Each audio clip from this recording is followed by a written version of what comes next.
Good evening everyone, this is revision week 4 for chemistry for class 12th। Class 12th के students के लिए ये revision lectures है। Week 4 हम लोगों का चल रहा है रिवीजन में, एंड इसमें NB12 एंड C18 दोनों बैचेस के स्टूडेंट्स प्रेजेंट है। आज का डेट 29 दिसंबर है, last week of the year 2020 चल रहा है, राइट।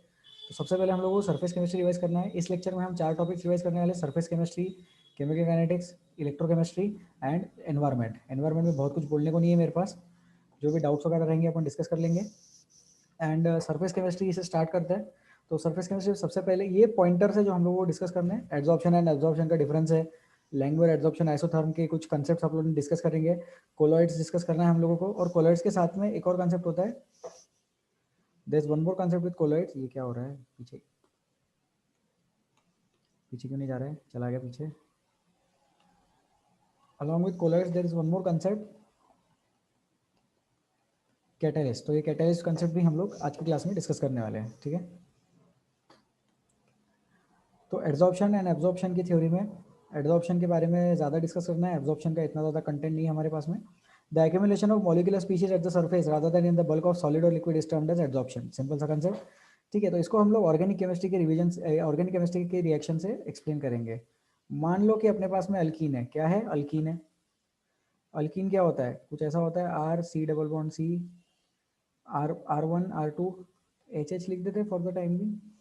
इसको अगर अपन हाइड्रोजन के साथ रिएक्शन करवाए तो वो क्या बनाता है? अल्केन बनाता है, सही बात है।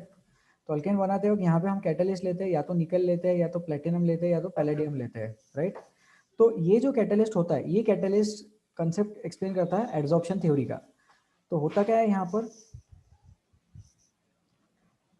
ये है सरफेस कैटलिस्ट का। सो this is the surface of the catalyst.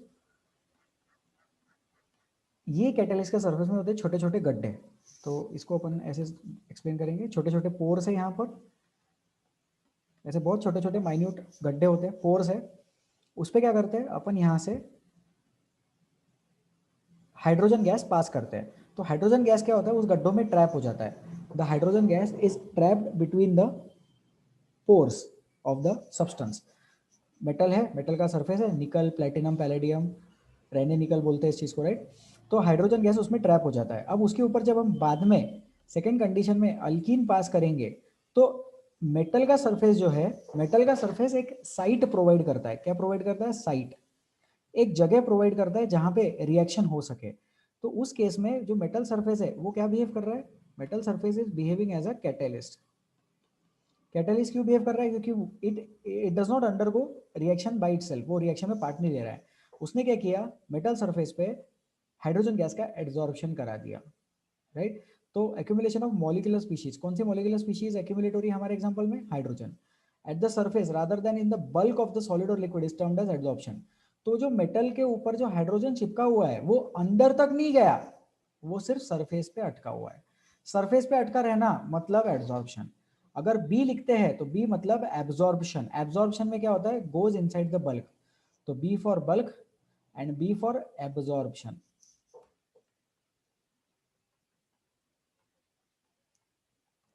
B for bulk, B for absorption. तो एब्जॉर्प्शन थ्योरी में बल्क में चला जाता है पार्टिकल्स, एंड एड्जॉर्प्शन थ्योरी में वो सरफेस के ऊपर जाके चिपक जाता है, ठीक है। Adsorption is essentially surface phenomena, वही मैंने पॉइंट एक्सप्लेन कर दिया अभी।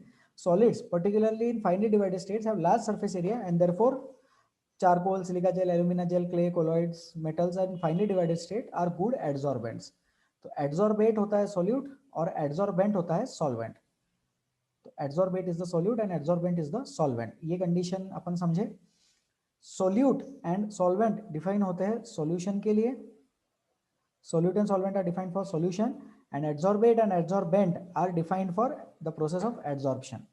तो जो ज्यादा क्वांटिटी में है वो एड्जॉर्बेंट है, जो कम क्वांटिटी में है वो एड्जॉर्बेट है। सॉल्वेंट में डिसॉल्व किया जाता है, एड्जॉर्बेंट में एड्जॉर्प्शन होता है। सोल्यूट को डिसॉल्व किया जाता है तो एड्जॉर्बेट को डिसॉल्व किया जाता है। Adsorbate is adsorbed on the adsorbent. तो ये कंसेप्ट है, ये डेफिनेशन है एड्जॉर्प्शन का। किसी को कोई डाउट है तो प्लीज पूछ लो, please ask if you have any difficulties in this. Any doubts? No doubts, we can move ahead. Class के दौरान किसी भी पॉइंट ऑफ टाइम पे कोई भी कंसर्न हो तो आप लोग पूछ सकते हैं हाथ उठा के अनम्यूट करके. Please raise your hands and then you can unmute yourself and then you can talk to me. Shivam please unmute. वो आप क्लास 8 बजे तक ले रहे कि 9 बजे? सर डिपेंड करेगा कि कब तक सिलेबस हो जाता है. आपको 8 बजे कुछ काम है तो आप. हाँ Because sir, Oxer's interaction 8 बजे होती है. starts at 8 p.m. Okay thank you so much. Thank you Shivam. Thank you Aditi. तो अपन क्या करेंगे फिर रैप अप करने की कोशिश करेंगे 8 तक. वर्स्ट केस सिनारियो नहीं होता है तो 8 बजे एंड कर देंगे एंड देन संडे वगैरह आधी पौन घंटा के लिए मिल लेंगे. Yes sir, thank you sir. Okay thank you so much. ये इंटरेक्शन का मैसेज वगैरह अभी आया क्या? Yes sir, in the afternoon. In the after today afternoon. Okay तो अपना क्लास पहले से शेड्यूल था so will arrange accordingly. To be very honest environmental chemistry में बहुत ज़्यादा बात करने का नहीं है. लेट्स सी अभी तो पढ़ते हैं 8 बजे अपन एंड कर लेंगे एंड ज़रूरत पड़ी तो संडे को फिर से मिल लेंगे. एंड जो भी स्टूडेंट्स क्लास में आए थैंक यू सो मच. मतलब बहुत सारी जनता है बट आप लोग आए तो मैं नहीं चाहता हूँ कि आप लोगों का टाइम वेस्ट हो तो मैं आगे पढ़ाता हूँ अभी. ठीक है तो एक्यूमुलेशन ऑफ ये पॉइंट हो गया. इसमें किसी को कोई डाउट है क्या ये थ्योरी में? ये स्लाइड में तो शायद ही कोई डाउट होगा. ठीक है डाउट है तो ही हाथ उठाओ. नहीं बोलने के लिए अनम्यूट मत करो. बहुत सारे स्टूडेंट्स हैं. ठीक है तो फिजिक्स ऑप्शन और केमिक्स ऑप्शन ये दो टाइप के एब्जॉर्प्शन है. हाँ फिर क्या होता है लोगों को डाउट आता है सर वो फिजिक्स ऑप्शन और केमिक्स ऑप्शन जो है वो एब्जॉर्प्शन के टाइप से कि एड्जॉर्प्शन के? तो एड्जॉर्प्शन के टाइप से. अपने पूरे सिलेबस में हम सिर्फ और सिर्फ एड्जॉर्प्शन के बारे में बात करते हैं. एब्जॉर्प्शन का सिर्फ हमारे पास में डेफिनेशन है. We have the definition of absorption only. Adsorption के बारे में बहुत सारा डिटेल में अपन को डिस्कस करना है. तो ये पॉइंट्स में रिवाइज कर देता हूँ.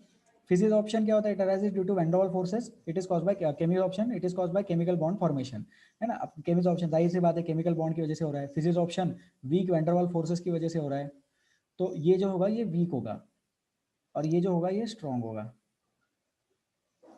ठीक है. It is not specific in nature. It is highly specific in nature. Sir अब ये स्पेसिफिक का मतलब क्या है? तो स्पेसिफिसिटी मतलब जैसे देखो अगर ये सपोज मेटल सरफेस है. अब ये मेटल सरफेस पे अगर कोई भी पार्टिकल आके एड्जॉर्ब होना चाहता है तो वो मेटल बताएगा कि फॉर एग्जांपल यही एंगल पे आएगा तो ये एड्जॉर्ब हो पाएगा. ये एक एग्जांपल दे दिया मैंने एंगल के टर्म्स में. स्पेसिफिसिटी का मतलब केमिकल रिएक्शन जो रहती है वो स्पेसिफिक रहती और physics option is like just attraction. है ना. तो ये चीज हम लोग केमिकल काइनेटिक्स में भी आज के लेक्चर में देखने वाले हैं. यहाँ कंसेप्ट क्या डेवलप हो रहा है कि जैसे अगर क्लोरीन और क्लोरीन को रिएक्ट करना है तो जस्ट एक 8, 9, 10 लेवल के लॉजिक से मैं बात कर रहा हूँ. We have 2 electrons. क्लोरीन का ये इलेक्ट्रॉन ये वाले क्लोरीन का ये वाला इलेक्ट्रॉन ये वाले क्लोरीन का. तो जब वो एक दूसरे के सामने आएगा तभी रिएक्ट करेगा. ये केस में रिएक्शन नहीं हो सकता. तो ये चीज केमिकल बॉन्डिंग में भी थोड़ा बहुत अपन ने डिस्कस किया था. वो सिग्मा सिग्मा एक दूसरे के सामने आनी चाहिए. ये एंड ये रिएक्ट नहीं करते और ये रिएक्ट करते. है ना. तो ये वाली चीज होती है स्पेसिफिसिटी. और स्पेसिफिसिटी देखने को मिलती है केमिकल बॉन्ड में. तो केमिक्स ऑप्शन में मिलेगी स्पेसिफिसिटी और फिजिक्स ऑप्शन में मिलेगा रैंडमनेस. तो रैंडमनेस मतलब नॉट स्पेसिफिक. फिर ये नॉट स्पेसिफिक है तो ये रिवर्सिबल है. केमिक्स ऑप्शन वाला इरिवर्सिबल है. Physics option it depends on the nature of the gas. More easily liquefiable gases are adsorbed readily. And chemistry option it also depends on the nature of gases which can react with the adsorbent shows chemistry option. अगर अपन को chemical bond बनाना है तो हम लोगों को reaction के बारे में बात करना होता है. फिर more easily liquefiable gases are absorbed readily. इसका मतलब क्या है? तो gases which are liquefiable are compressible. If they are compressible we can bring about their adsorption easily. तो ये स्टेटमेंट आप लोगों के टेक्स्ट बुक में वगैरह नहीं है. ये मैं चाहता हूं कि आप लोग लिख लो. ये जो स्टेटमेंट मैंने लिखा है ये 4th वाले पॉइंट से रिलेट करता है. तो इसको प्लीज लिख लेंगे सब लोग जल्दी से.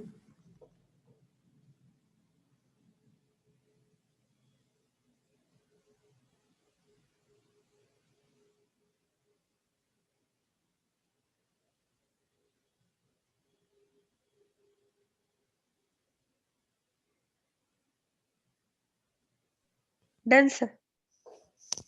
हाँ ठीक है. ऐसे प्लीज रिप्लाई मत करो ऑनलाइन मोड में. But thank you so much for informing also. ठीक है. Anyways let's move ahead. Doubts है तो आप हाथ उठा के पूछ सकते हैं. डाउट्स एंड डिफिकल्टीज स्पेसिफिक रखना. और अगर कोई आर्टिकल नहीं समझ में आए तो वो भी आप पूछ सकते हैं, लाइक आप आर्टिकल शेयर करें मेरे साथ और I can help you over there. आप लोग व्हाट्सएप पे भी मुझे डिफिकल्टीज पूछ सकते हैं and I will reply that in, usually I reply difficulties in 1 working day. Working day in 7 days ही वर्किंग है, I just reply the difficulties in 1 day. तो ये पॉइंट क्लियर हो गया होगा। फिफ्थ पॉइंट अपन देखेंगे, enthalpy of adsorption is low, in this case enthalpy of adsorption is high. जाहिर सी बात है कि केमिकल बॉन्ड बनाना है तो एंथैल्पी की रिक्वायरमेंट ज़्यादा रहेगी ना। फिजिक्स ऑप्शन क्या है, टेम्पररी काम है, टेम्पररी चीज़ के लिए ज़्यादा खर्चा नहीं करते, परमानेंट चीज़ चाहिए तो ज़्यादा खर्चा करते हैं, अच्छी चीज़ खरीदते हैं मार्केट से, राइट। तो chemisorption is more of a permanent thing, permanent irreversible. Physisorption is reversible. यहाँ पे enthalpy of adsorption is low and यहाँ पे enthalpy of adsorption is high. ठीक है, so this is clear, I guess we can move ahead. Then there are some more points, ये points मैंने NCERT textbook से ही लिए हैं। Low temperature is favourable for adsorption, it decreases with increasing temperature, high temperature is favourable. तो होता क्या है कि high temperature favours bond formation, high temperature जो है वो बॉन्ड फॉर्मेशन को फेवर करता है, इसलिए भी अपन 6 वाले पॉइंट को इससे रिलेट करें, high temperature favours the bond formation. Okay, then what do we have next? We have 7th, no appreciable activation energy is needed and high activation energy is needed sometimes. Temporary है, physical change है, तो appreciable activation energy की requirement नहीं, appreciable मतलब अच्छी खासी quantity. ठीक है। 8, it depends on surface area, it increase with increase surface area, it also depends on surface area, it too increase with surface area.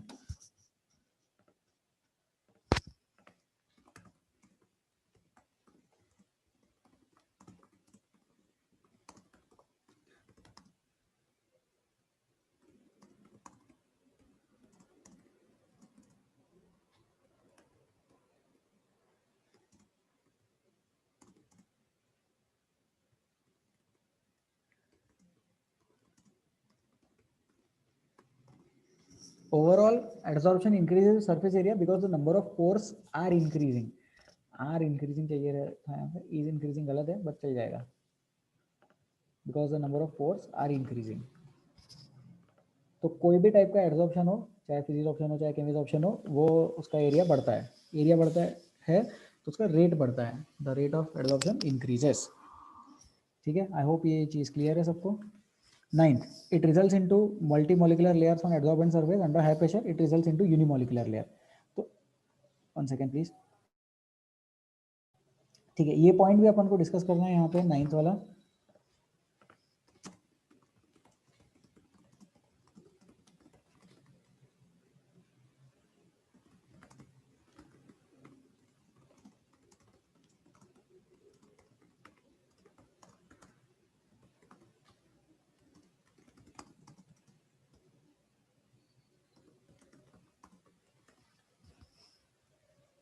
तो ये पॉइंट लिख लो, ये जो पॉइंट लिखा है ये 9th पॉइंट का एक्सप्लेनेशन है।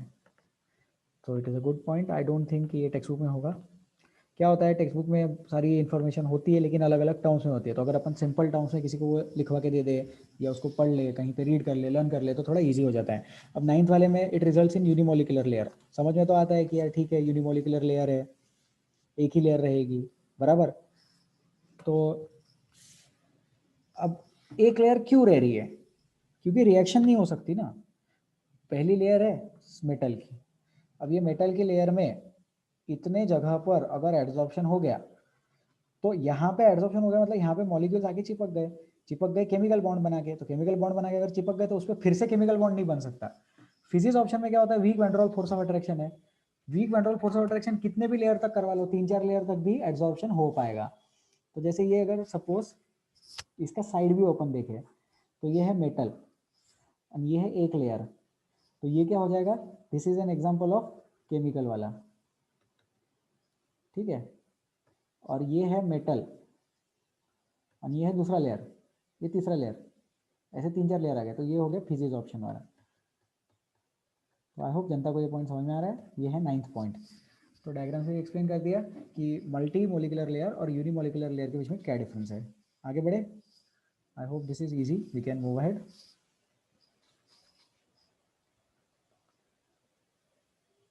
ठीक है, हाँ ये एक्सप्लेन करने के लिए अच्छा डायग्राम है अपने पास में।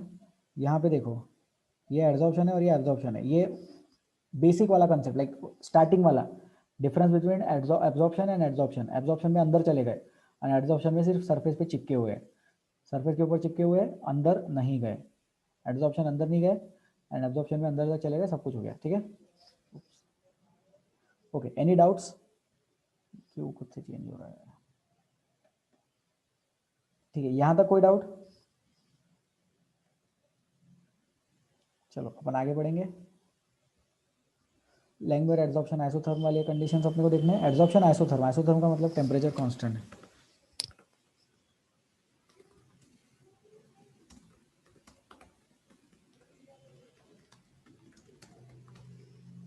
Isotherm means temperature is constant. तो यहाँ पे लाइक टेम्परेचर 195 टू 44 273 केल्विन, ये टेम्परेचर कांस्टेंट्स है। टेम्परेचर बढ़ता है तो एड्सॉर्प्शन बढ़ता है, लेकिन एक लिमिट तक ही होता है, ऐसा इनफाइनाइट टाइम तक नहीं जाता, बट जाता है। ठीक है, एंड देन फिर adsorption is depending on pressure. ये जो है ये पी प्रेशर है।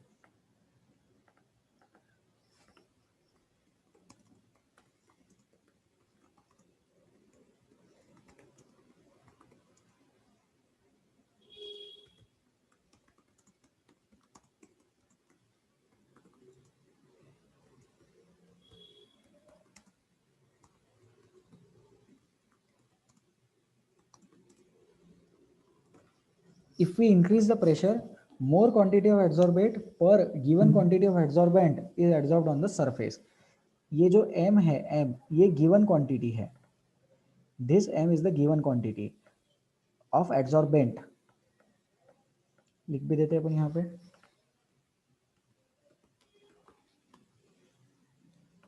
और ये जो है x, x क्या है?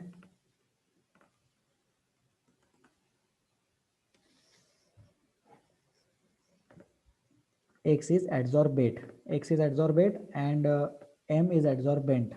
ठीक है, तो x by m is equal to k p की power 1 by n and n is greater than 1। तो अब n is greater than 1, ये n सादा वाला नंबर है, 1 से ज़्यादा रहेगा। k प्रोपोर्शनैलिटी कांस्टेंट जैसी कंडीशन है, तो x by m is equal to k p की पावर 1 by n। अब ये भी कंडीशन एक लिमिट तक ही काम करती है। प्रेशर बढ़ाएंगे तो क्वांटिटी बढ़ेगी, लेकिन प्रेशर के एक लिमिट तक ही बढ़ेगी ना, ऐसे इनफाइनाइट टाइम तक थोड़ी बढ़ जाएगी कि बढ़ती जा रही है बढ़ती जा रही है। उस चीज को भी तो एक लिमिट आएगी, उस लिमिट के बाद में वो ग्राफ स्ट्रेट लाइन हो जाता। Aditi please ask difficulty. So what is n there actually? n number है, वो सरफेस पे डिपेंड करता है। n is not the number of moles, जैसे हमें लगता है ना कि n is the number of moles, so n is not the number of moles, n is just number. जैसा k कैसा एक कांस्टेंट है, वैसा n भी एक पर्टिकुलर वैल्यू है। जैसे अपन कहते, एक एग्जांपल मैं देता हूँ, थर्मोडायनामिक्स में कैसे सीखते हैं, p into V to the power gamma, pv to the power gamma is equal to constant adiabatic के लिए। तो गामा कैसा एक नंबर रहता है, वैसे यहाँ पे n एक नंबर है, तो p की पावर अपने को फ्रैक्शन में चाहिए, इसलिए n की वैल्यू 1 से ग्रेटर चाहिए। ठीक है, Yes, sir. और वो चीज़ डिपेंड करेगी कौन से मटेरियल के बारे में अपन बात कर रहे हैं। तो मटेरियल टू मटेरियल इनकी वैल्यू वेरी करती जाएगी। तो अपन आगे बढ़ते हैं फिर। इसमें कुछ लिखना तो है नहीं, सब कुछ लिखा हुआ रहता है बाय दिस टाइम, हम लोग का सब कुछ लिखा हुआ तो है ही। एक्स बाय एम, ये वही चीज़, x by M is equal to k p, k into p to power 1 by n, n is greater than 1।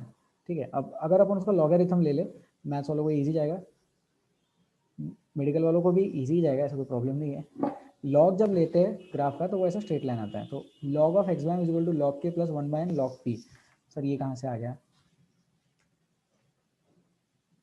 तो अपन जब लिखते हैं log X by M is equal to log K लिख सकते हैं प्लस लॉग ऑफ पी की power 1 by N लिख सकते हैं। तो ये जो 1 बाय एन है यहाँ उतर जाता है, हम फिर इसलिए यहाँ पे 1 बाय एन लॉग पी लिखा। ठीक है, अब जिस तरह से ये किसके लिए लिखा है अपन ने,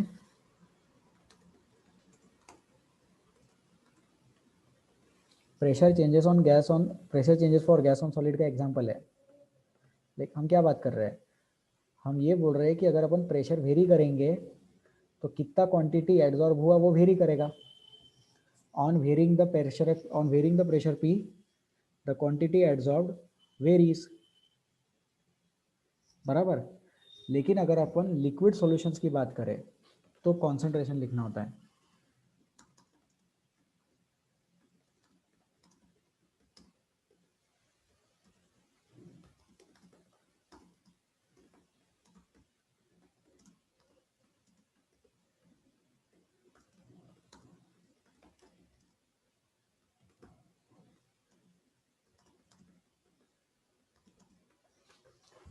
तो अगर हम लोग लिक्विड सॉल्यूशन की बात करें और वहाँ पे जो सोल्यूट है वो एड्जॉर्ब हो रहा है, solute is getting adsorbed on another solid surface, then concentration of the solution is used.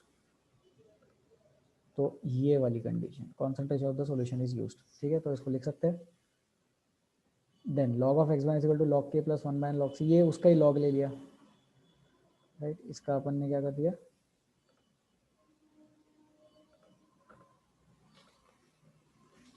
इसका अपन ने लॉग कर दिया, ठीक है। तो ये स्टेटमेंट लिख लो, ये इंपॉर्टेंट स्टेटमेंट है, इसको लिख लेंगे जल्दी से।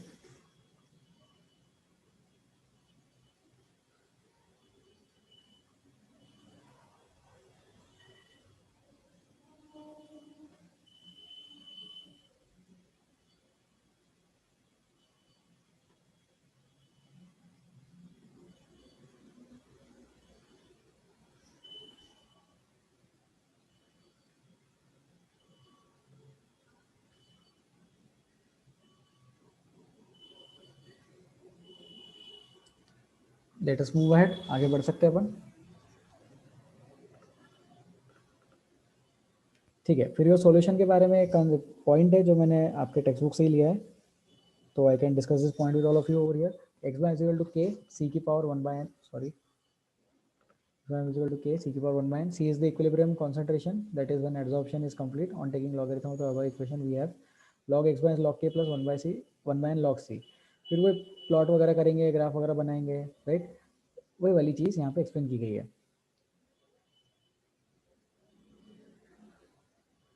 तो ये जो हमें कैसे पता चला कि गैस वाली चीज़ के लिए ये लॉ वैलिड होता है, तो यहाँ पे हमने देखा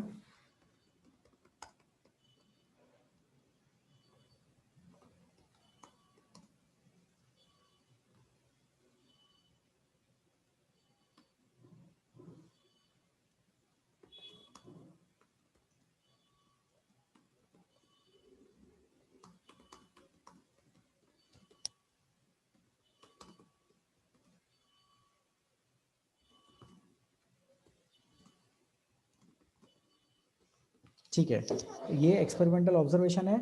the case of solution on solid follows a similar format as gas on solid.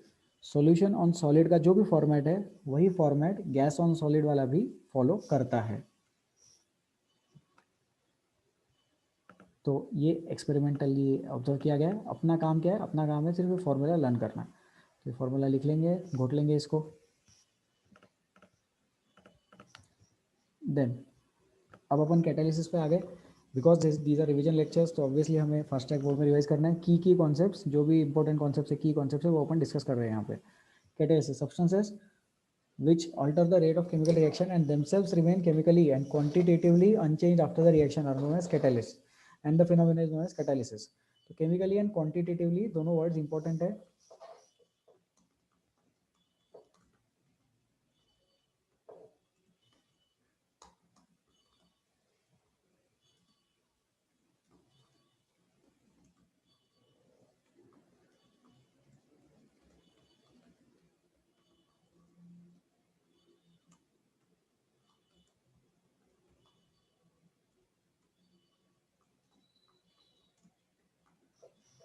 अगर 10 ग्राम कैटलिस्ट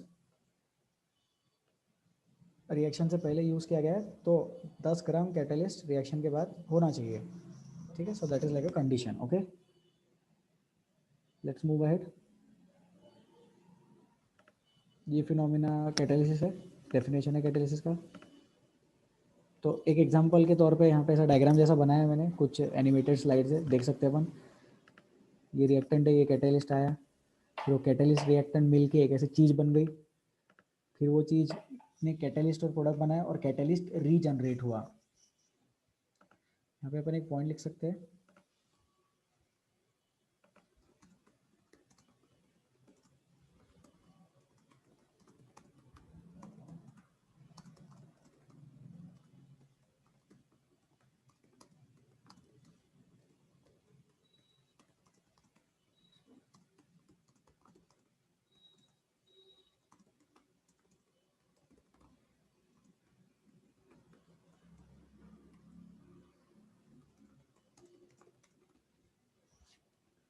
तो जो कैटेलिस्ट है वो रिएक्शन में पार्ट लेना चाहिए, लेकिन it must be regenerated in the exact same format as before.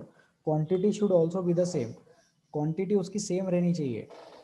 वापस रीजनरेट हुआ तो चलेगा। अब जैसे यहाँ पे देखो, ये जो कैटेलिस्ट है इसने रिएक्टेंट के साथ मिलके एक कुछ तो भी स्ट्रक्चर बनाया ना, और फिर बाद में वो फिर से रीजनरेट हुआ। ये इंपॉर्टेंट पॉइंट है यहाँ पे कि कैटेलिस्ट जब है तो रिएक्शन के साथ में रिएक्ट करे भी तो भी वो रीजनरेट हो जाना चाहिए।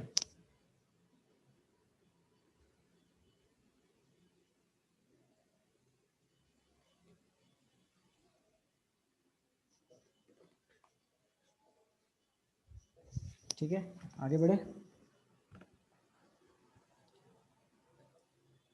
जो हम लोगों ने एग्जाम्पल देखा था निकेल प्लेटिनम पैलेडियम वाला, वो एग्जाम्पल यहाँ काम नहीं कर रहा है, because there it is not taking part in the reaction. तो अपन जैसे पढ़ते हैं ना कि catalyst does not take part in reaction, वो गलत स्टेटमेंट है। कैटेलिस्ट पार्ट ले सकता है लेकिन फिर रीजनरेट हो जाना चाहिए। फाइनली पता नहीं चलना चाहिए कि कैटेलिस्ट ने पार्ट लिया था रिएक्शन में। फाइनली अगर पता नहीं चल रहा है तो कंडीशन बराबर है। ठीक है, चले आगे करते हैं डिलीट।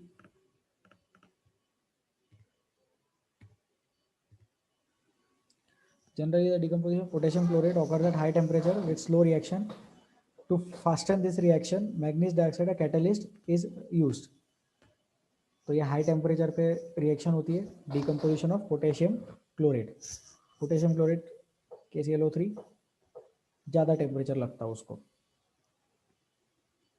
ठीक है, आफ्टर वो रिएक्ट, यहाँ पे प्रोडक्ट्स लिखे हैं, ठीक है, लाइक KCl और O2 प्रोडक्ट लिखा है, लेकिन अगर MnO2 ऐड करेंगे तो जल्दी हो जाएगी वो reaction. 2 KSO3 in presence of MnO2 plus heat gives KCl plus O2। ठीक है, reaction start at reduce temperature. Catalyst add करने के बाद रिएक्शन जो है वो जल्दी स्टार्ट हो गई, कम टेम्परेचर पे स्टार्ट हुई ना। जाहिर सी बात है, अपन चालू करेंगे टेम्परेचर, भट्टी चालू करेंगे तो रूम टेम्परेचर से स्टार्ट करेंगे ना, तो रिएक्शन जल्दी हो गई ना। हाई टेम्परेचर 600 750 तक जाना ही नहीं पड़ा, 450 600 में ही काम हो गया, राइट। तो that is example of catalyst. ये भी एग्जाम्पल मैंने आपके टेक्स्ट बुक से लिया है, तो उसको अपन लर्न कर सकते हैं। Then promoters and poisons. तो क्या होता है, अब जैसे कैटेलिस्ट है, कैटेलिस्ट का भी कैटेलिस्ट को जो सपोर्ट करे, कैटेलिस्ट के इफेक्ट को जो एनहांस करे, उसको बोलते हैं promoter. Promoter is positive catalyst. Promoters are substances that enhance the activity of a catalyst. Haber's process of manufacture of ammonia में molybdenum acts as a promoter for ion which is used as a catalyst. N2 plus 3H2, ये उधर arrow है, हाँ reaction का arrow है वहाँ पे, वो ब्लैक कलर में दिख नहीं रहा है। सही बात है, देख, ठीक है। अब Fe जो है वो क्या है, कैटेलिस्ट है। Fe कैटेलिस्ट है और मोलिब्डेनम क्या है, मोलिब्डेनम प्रमोटर है। तो एक है कैटेलिस्ट और उसके साथ में दूसरा है promoter. N2 plus 3H2 gives 2NH3।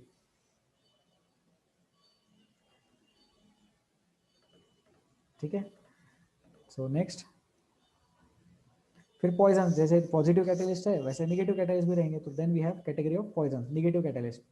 Poison decrease the activity of catalyst in Haber's process of manufacture of ammonia. CO acts as a poison for catalyst. तो वही चीज, Fe कैटेलिस्ट है और CO जो है वो, तो यहाँ पे कोबाल्ट है, CO is cobalt, carbon monoxide नहीं है वो। ठीक है,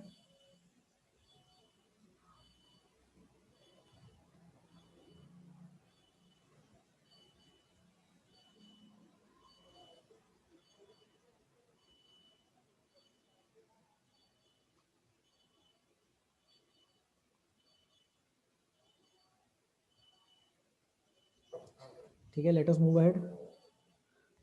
I'll delete this। हेल्प नहीं कर रहा है इसलिए क्रॉस किया है वहाँ पे, हेल्प नहीं कर रहा है। So this is about surface chemistry. इसमें एंजाइम कैटालिसिस वगैरह बहुत सारी चीज़ है।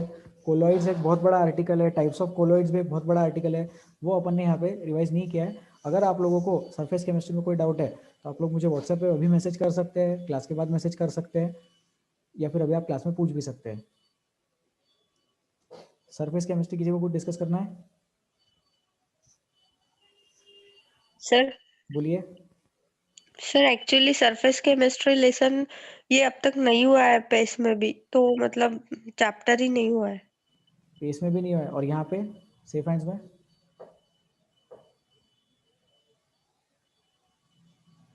अदिति रिप्लाई करिए, सेफ हैंड्स में हुआ है? सर सेफ हैंड्स में कोलॉइड्स हो गए। सेफ हैंड्स में कोलॉइड्स हो गया है। ठीक है अदिति, आप NV12 के कौन से वाले सेक्शन से हो? Engineering, medical, mains, advance? Medical. Medical में नहीं हुआ है। आप श्योर हो Aditi? Yes sir, I have attended all the lectures of all pace and safe hands. You have attended all the lectures, ठीक है। ऑब्वियसली आप आज के लेक्चर में हो वो तो लिंक्स इसलिए भेजे थे। शिवम रुको 2 मिनट। ऑब्वियसली अदिति आप इस लेक्चर में आए हो, आई मीन रिवीजन लेक्चर में आप आए हो, तो ऑब्वियसली सारे लेक्चर्स आपने अटेंड किए होंगे। शिवम आप कुछ बोलना चाह रहे थे? सर वो सरफेस केमिस्ट्री के लिंक्स भेजे थे हमें। सरफेस केमिस्ट्री के लिंक्स भेजे थे, यस सर। ठीक है। तो क्या करें फिर, मैं डिस्कस करता हूँ, I discuss with sir and देखते हैं कि कुछ अपन 3-4 लेक्चर्स कर पाएंगे क्या। लिंक्स, मेरे भी लिंक्स है, मैं भी लिंक्स सेंड कर दूंगा, बट देख लो, लाइक देखो 2 ऑप्शन है अपने पास में। पहला ऑप्शन है कि जो पेस के लिंक्स है वो देख लो। सेकंड ऑप्शन है, अभी मैंने C19 बैच में, आप लोगों के जूनियर्स के बैच में सरफेस केमिस्ट्री पूरा अच्छे से पढ़ाया है, लाइक स्टार्टिंग से राइट फ्रॉम स्क्रैच, ऐसा फास्ट ट्रैक मोड में नहीं, पहली बार जैसे पढ़ाते वैसा। तो उसके कुछ 8-10 लेक्चर्स है, उसके लिंक्स है, वो भी मैं शेयर कर सकता हूँ। ये दोनों ऑप्शंस में से आप ऑप्शन सिलेक्ट करो। इसके अलावा what I can do is I can talk to sir and I discuss with him and then I ask him कि अपन कुछ सरफेस केमिस्ट्री के और लेक्चर्स रख सकते हैं जिसमें इस स्पीड से थोड़ी कम स्पीड, लेकिन रेगुलर लेक्चर की स्पीड से थोड़ी ज्यादा स्पीड से रिवाइज कर पाएंगे क्या। ठीक है, let's see if that works out. अगर टाइम हमारे पास रहता है तो हम जरूर करेंगे वो चीज़। एंड देन इसकी बुकलेट सॉल्व कर लेना, क्वेश्चंस पूछ लेना, रिवाइज तो आप लोगों को कैसे करना है पता ही है। एंड अगर वो चीज़ वर्कआउट होती भी है या नहीं भी होती है, still my strong recommendation to all of you would be कि सरफेस केमिस्ट्री की जो भी लिंक्स आप लोगों के पास में है वो लिंक्स ज़रूर देख लेना और वो लेक्चर्स अटेंड कर लेना, ऑनलाइन ऑफलाइन जो भी लेक्चर्स थे, जैसे भी फॉर्मेट में रिकॉर्डेड है वो वाले लेक्चर्स आप देख लो। टॉपिक ईजी है, बहुत ज़्यादा थ्योरेटिकल टॉपिक है, but still I talk to sir. Aditi एक बार कमेंट कर दो। अभी के लिए शॉर्ट में आप टिंडल इफेक्ट एक्सप्लेन कर सकते शिवम आपने जो बोला एक बार प्लीज फिर से बोलेंगे? हैं? अभी के लिए शॉर्ट में टिंडल इफेक्ट एक्सप्लेन कर सकते बिल्कुल बिल्कुल, अपन अभी टिंडल इफेक्ट एक्सप्लेन करते हैं, ठीक है। I just do that right away. Aditi आपका जो कंसर्न था उसके लिए कमेंट करो। Yes sir, you can ask to sir. ठीक है, I ask sir and I let all of you know. But then in the mean time you should be going through all the video lectures जो भी page के posted है या जो भी yes मेरे सर। लेक्चर्स है, you can take care of that, ठीक है। चलो अभी अपन टिंडल इफेक्ट देखेंगे। तो टिंडल इफेक्ट क्या रहता है? स्कैटरिंग ऑफ लाइट रहता है, अपने को पेज लगेगा डिस्कस करने के लिए। ठीक है, तो टिंडल इफेक्ट का मैं पहले कंसेप्ट एक्सप्लेन कर देता हूँ।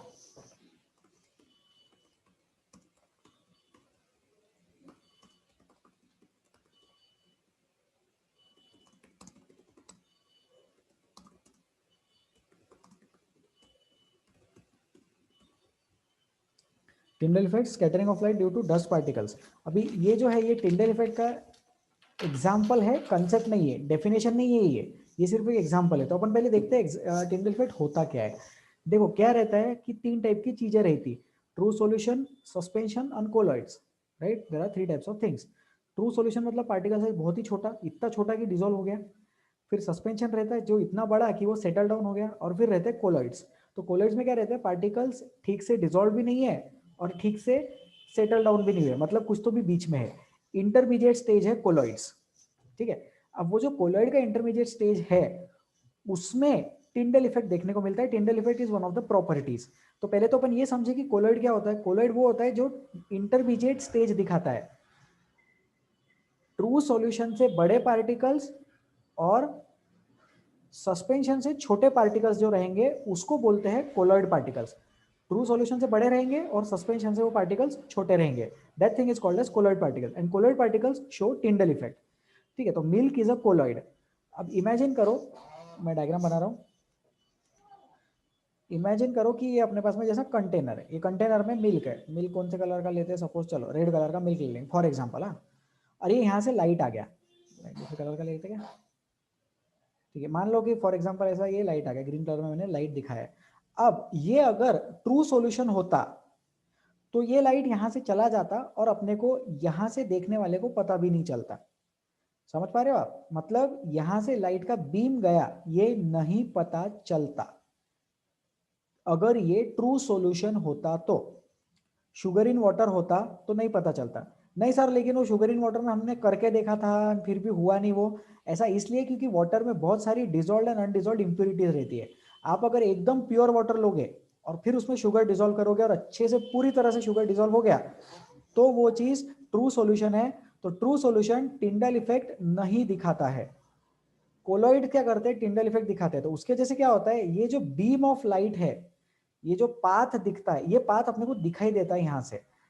डब्बे के बाजू में खड़े रहेंगे तो बीम ऑफ लाइट अपने को दिखाई देगी। यहां से तो लाइट बाहर जा ही रहा है, यहाँ पे खड़ा रहेगा तो उसको तो लाइट दिखेगा ही ऑब्वियसली, क्योंकि कंटेनर की वॉल ट्रांसपेरेंट है, पानी भी ट्रांसपेरेंट है, मिल्क भी ट्रांसपेरेंट है फॉर दैट मैटर। लेकिन अगर बाजू से देखना है और मिल्क है तो मिल्क कोलॉइड होने की वजह से वो लाइट को क्या करता है, वो लाइट को स्कैटर करता है। ठीक है, तो अभी अपन और एक एग्जांपल देखेंगे। फॉरेस्ट में क्या होता है, फॉरेस्ट में रहते बड़े बड़े ट्रीज और फिर वो बड़े बड़े ट्रीज के रहते बहुत बड़े बड़े ब्रांचेस और फिर ब्रांचेस के ट्रंक्स वगैरह बहुत बड़ी बड़ी फांदियां रहती है उसकी। उसके जैसे क्या रहता है, यहाँ पे सनलाइट नहीं आ पाता, नीचे के जमीन पे सनलाइट नहीं आ पाता। तो उसके लिए क्या रहता है, जो सनलाइट यहाँ से आया वो यहाँ के डस्ट पार्टिकल्स ने उसको स्कैटर कर दिया।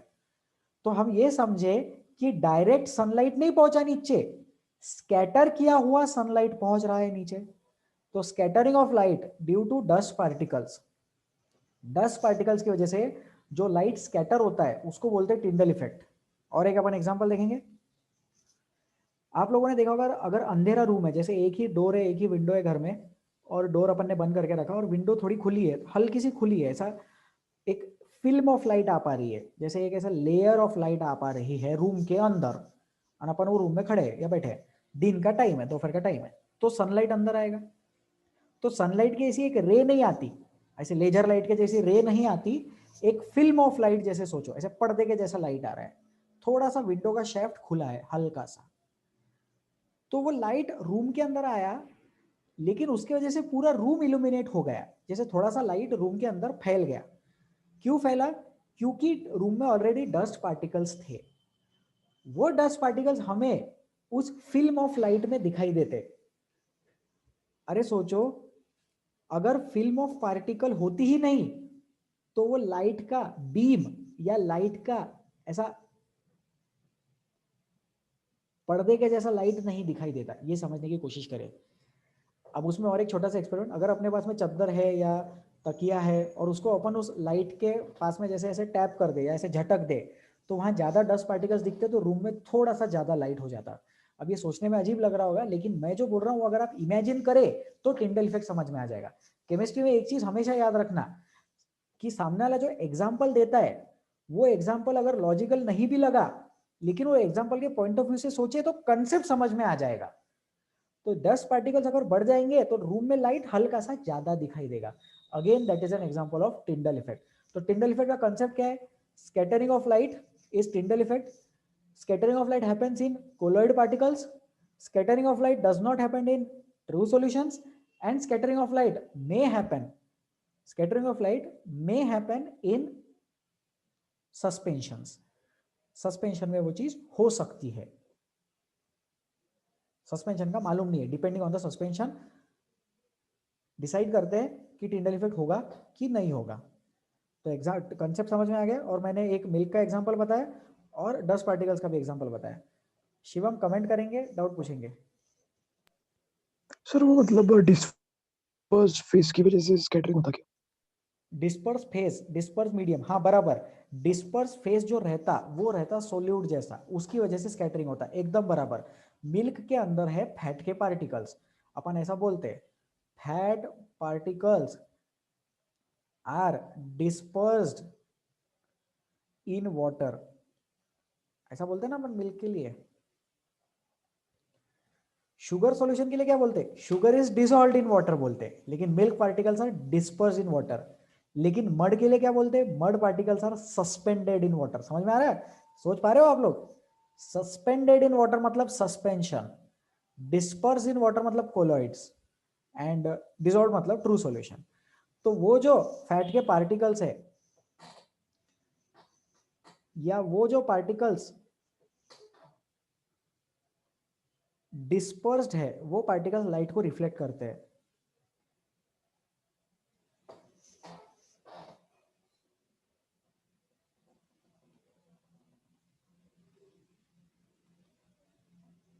Reflection of light, reflection of light is because of the dispersed phase particles. ठीक है, तो शिवम रिप्लाई करेंगे, समझ में आया क्या, डाउट क्लियर हुआ क्या? Yes sir. ठीक है, प्रतीक डिफिकल्टी? सर मिल्क के केस में हम फैट को लिक्विड कंसिडर करते क्या? देखो मिल्क इज एन इमल्शन, तो ऑयल इन वाटर जैसा कंसिडर करते हैं। हाँ, oil in water, water in oil, बराबर, लिक्विड कंसिडर करते हैं, सॉलिड के पार्टिकल्स नहीं बोलते, लेकिन वो डिस्पर्स्ड है ओके सर।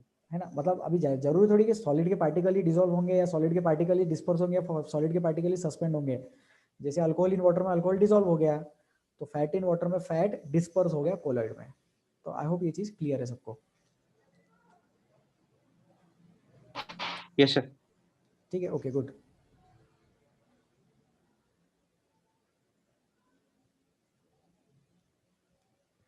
ठीक है, let's move ahead. Any further doubts, any difficulties in surface chemistry? Surface chemistry में किसी को पूछना है तो प्लीज पूछ लो, we can go back to the PPT I guess.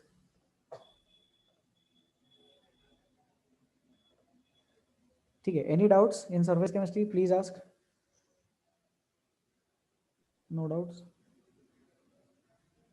ठीक है, we can go to the next topic, chemical kinetics. तो केमिकल काइनेटिक्स की मेरे पास में स्लाइड्स नहीं है, अपन ऐसे ही कंसेप्ट वाइज डिस्कस करेंगे। तो क्या होता है केमिकल काइनेटिक्स में, अपन रेट के बारे में बात करते हैं। तो रेट इज इक्वल टू के ए की पावर एन, ऐसा लिखते हैं अपन।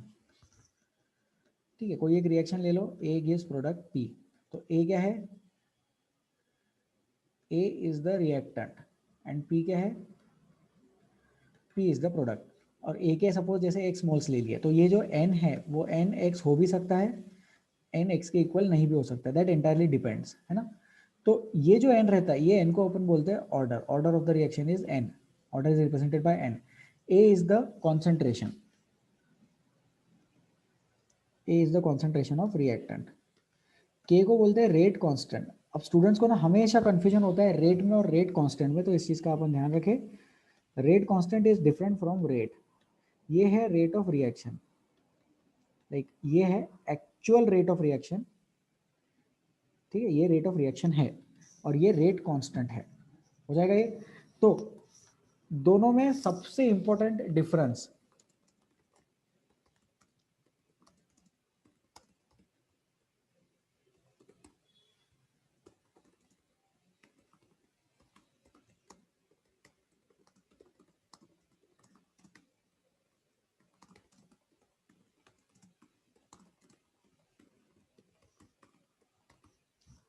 रेट ऑफ रिएक्शन का यूनिट है concentration per time, and rate constant का यूनिट है, चेंज होता रहता है as per the order of the reaction.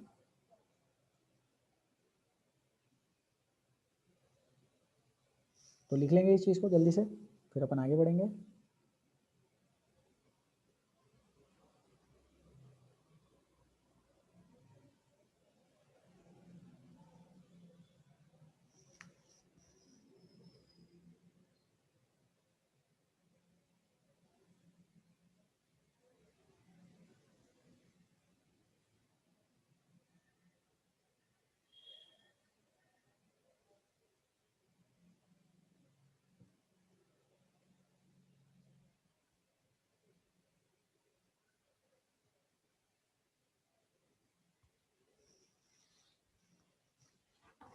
Late us move ahead.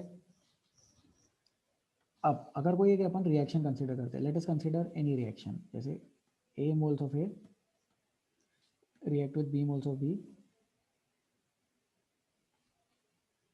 to give जैसे C moles of C plus D moles of D। ठीक है, तो एक होता है रेट ऑफ रिएक्शन और एक आता है rate with respect to A। अब ये और अलग चीज है, ये है A के रिस्पेक्ट में रेट, फिर वैसे ही आएगा आर बी बी के रिस्पेक्ट में रेट, वैसे ही आएगा आर सी एंड वैसे ही आएगा आर डी। तो यहाँ लिखना ए से डिवाइड करना, यहाँ बी से डिवाइड करना, यहाँ सी से डिवाइड करना और यहाँ डी से डिवाइड करना, जो जो उसका स्टोइचियोमेट्रिक कोएफिशिएंट है उससे डिवाइड करते जाना। Equal to equal to equal to equal to, यहाँ लिखना माइनस, यहाँ लिखना माइनस। नेगेटिव क्यों? Negative because the concentration of A and B is decreasing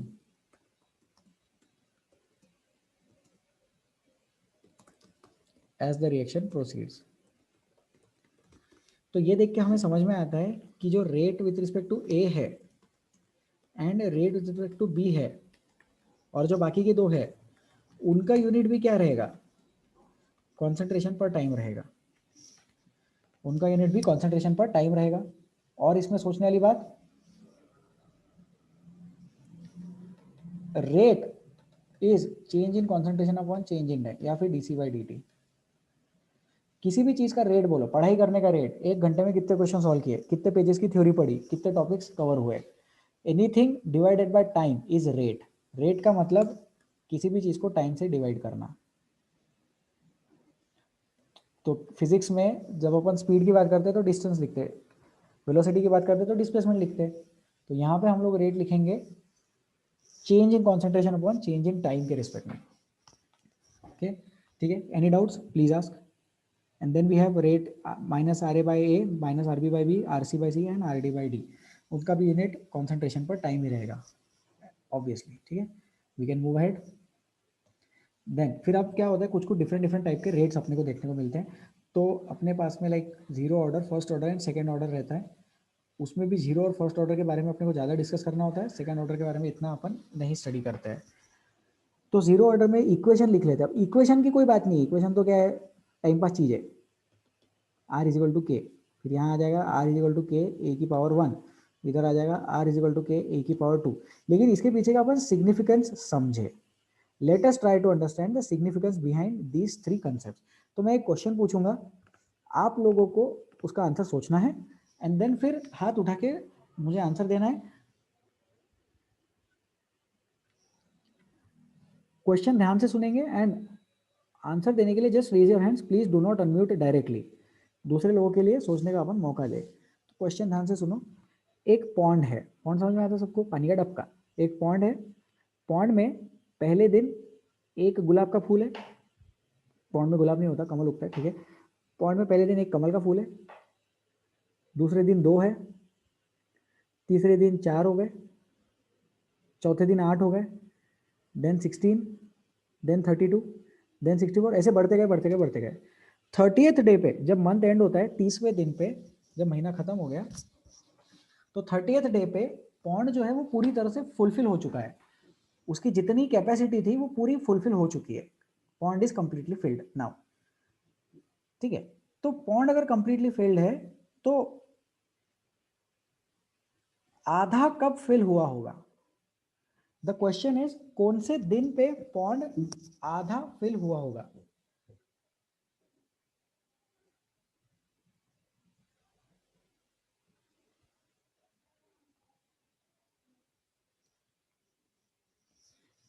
ठीक है। अब अगर आप लोगों को इसका आंसर ऑलरेडी पता है, लाइक कहीं पे ये सुना है, पढ़ा है और एक बार उसका आंसर देख लिया एंड देन फिर आंसर पता है, तो कोशिश करना कि आप आंसर मत दो। It is my humble request. दूसरों को अपन सोचने का मौका देंगे and I would really like it if कोई नया स्टूडेंट आंसर देता है जिनको इसके बारे में नहीं पता है, ठीक है। तो अपन श्रेया से पूछते हैं। श्रेया, आप अनम्यूट करेंगे एंड आपका आंसर देंगे, कौन से दिन पे पॉन्ड आधा फिल हुआ होगा? Sir 29th day. 29 डे पे करेक्ट आंसर। आप बताएंगे कि ये आंसर कैसे आया आपका?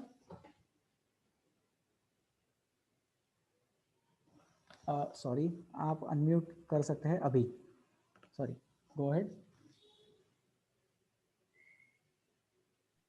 Because the number of notices is doubling every day, so 29th day it will be into 2. It will be into 2 या divided by 2? 29 day into 2 equals to 38 हाँ, day. 29 day into 2 equals 38 day, ठीक है। ये आपने खुद से सोचा है, कहीं पहले पढ़ा हुआ था ये? सर अभी वो सेकंड ऑर्डर का रेस टू 2 देखा तो अच्छा, सेकंड ऑर्डर का रेस टू 2 देखा तो ओके। एक्चुअली ये जो क्वेश्चन था ये फर्स्ट ऑर्डर के रिस्पेक्ट में था, सेकंड ऑर्डर के रिस्पेक्ट में नहीं था, बट नेवरदलेस वेरी गुड, आपने करेक्ट आंसर दिया। तो सब लोग समझे इस चीज़ को, पहली नज़र में स्टूडेंट्स का आंसर इसका 15th डे आता है। तो लोगों को क्या लगता है, फूल आधे करने हैं, श्रेया हाथ नीचे कर लो, फूल आधे करने हैं तो नंबर ऑफ डेज को भी आधा करना है, ऐसा नहीं है। हर दिन डबल हो रहे हैं, तो हर दिन डबल हो रहे हैं तो आधे कब होंगे, एक दिन पहले आधे होंगे, दिनों को आधा मत करो, क्वांटिटी को आधा करना है तो जस्ट एक दिन पहले आओ, क्योंकि हर दिन फ्लावर्स डबल हो रहे हैं। तो 28th डे पे 1/4 होगा। Now this is an example of first order kinetics जिसमें चीजें डबल हो रही है, ठीक है। अगर ये दूसरा क्वेश्चन सोचो, दूसरा पॉन्ड है, उसमें पहले दिन पे 1 फ्लावर, दूसरे दिन पे 2, तीसरे दिन पे 3, चौथे दिन पे 4 and so on and so fourth. तो 30th डे पे अगर फुलफिल हो गया तो 15वें दिन पे वो आधा फिल्ड रहेगा, on the 15th day it will be half filled. वो एग्जांपल हो गया जीरो ऑर्डर काइनेटिक्स का। तो हम समझे 1 2 3 4 5 6 7 8 zero order, 1 2 4 8 16 32 64 128 first order, and second order उससे भी हायर लेवल पे जाएंगे अपन। तो अभी हम लोग सेकेंड ऑर्डर की बात नहीं कर रहे हैं, ठीक है। और चीज सोचे, कंसेप्ट क्या डेवलप हो रहा है यहाँ पे, जीरो ऑर्डर काइनेटिक। ये चीज हम लोगों ने आई थिंक NB12 के इंजीनियरिंग वालों के साथ डिस्कस किया, जो 4-5 लोग अटेंड करते थे उन लोगों को शायद याद आ रहा होगा। तो जीरो अगर वो लोग यहाँ पे है तो जीरो ऑर्डर काइनेटिक्स में क्या होता है, चीजों का यूटिलाइजेशन फिक्स रहता है, ठीक है, क्योंकि कॉन्सेंट्रेशन पे डिपेंड नहीं कर रहा है, कॉन्सेंट्रेशन की पावर तो जीरो है। तो रेट कॉन्सेंट्रेशन पे डिपेंड कर रहा है क्या, नहीं डिपेंड कर रहा है। तो कॉन्सेंट्रेशन कितना भी हो, ज्यादा हो या कम हो, रेट वेरी नहीं करेगा। The rate will not very for zero order kinetics, the rate will not very for zero order kinetics because it is not depending on concentration at all, because it is not depending on concentration at all। लेकिन first order kinetics में तो depend करेगा। हमारे पास अगर ज्यादा reactant है तो उसका यूसेज, उसका यूटिलाइजेशन ज्यादा होता है फर्स्ट ऑर्डर में, और बाद में जाते जाते वो कम हो जाता है। जीरो ऑर्डर काइनेटिक्स में यूटिलाइजेशन फिक्स रहता है, यूटिलाइजेशन कांस्टेंट रहता है। तो इसका अपन एक अभी एग्जांपल देखेंगे, सब लोग ध्यान से सुने। कुछ लोगों को लग रहा होगा कि यार इतना सारा कंटेंट है और ये सामने वाला व्यक्ति इतना धीरे धीरे क्यों पढ़ा रहा है, क्योंकि मैं चाहता हूं कि आप लोगों का कंसेप्ट डेवलप हो और मुझे टॉपिक अच्छा भी लगता है। That was my honest response, ठीक है। तो अपन समझे इस चीज को। घर में चावल है, अब घर में 10 किलो चावल हो या 50 किलो चावल हो, पर पर्सन अगर आधी कटोरी चावल बनता है तो आधी कटोरी ही बनेगा। घर में ज्यादा खाना है करके अपन ज्यादा खाएंगे ऐसा नहीं रहते, नहीं वे घर में बहुत सारा खाना है तो अपन ज्यादा ज्यादा खाते। तो घर के खाने का कंजम्पशन जीरो ऑर्डर काइनेटिक्स, घर के खाने का consumption is zero order kinetics. Sir फिर फर्स्ट ऑर्डर का भी ऐसा एग्जांपल बता दो। तो सोचो, जो हम घर में टूथपेस्ट यूज करते हैं या जो परफ्यूम यूज करते हैं, जब टूथपेस्ट का ट्यूब हम नया खरीदते हैं, नया फ्रेश ट्यूब जब स्टार्ट करते हैं तो टूथपेस्ट की क्वांटिटी ज्यादा यूज करते हैं। जैसे जैसे टाइम बीतता जाता है उसकी क्वांटिटी हम कम कर देते हैं, क्योंकि वो टूथपेस्ट की ट्यूब ज्यादा दिन तक पूरा नहीं है। फिर आखिरी में उसको दबा दबा के थोड़ा थोड़ा ट्यूब में से पेस्ट निकालते और फिर यूज करते। जहां वो 3 दिन में खत्म होने वाला है तो वो 4-5 दिन तो अपन उसको एक्सटेंड कर ही लेते हैं। क्वांटिटी ज्यादा तो यूसेज ज्यादा, क्वांटिटी कम तो इकोनोमाइज कर देंगे। वो है फर्स्ट ऑर्डर काइनेटिक्स। तो अब हमने जो बात की, हमने उल्टी बात की। कैसे बात की, हमने रिएक्टेंट के टर्म्स में बात की, अब हम प्रोडक्ट के टर्म्स में सोचे। प्रोडक्ट के टर्म्स में कैसे सोचेंगे, जीरो ऑर्डर काइनेटिक्स में जो प्रोडक्ट बन रहा है वो फिक्स रेट से बन रहा है।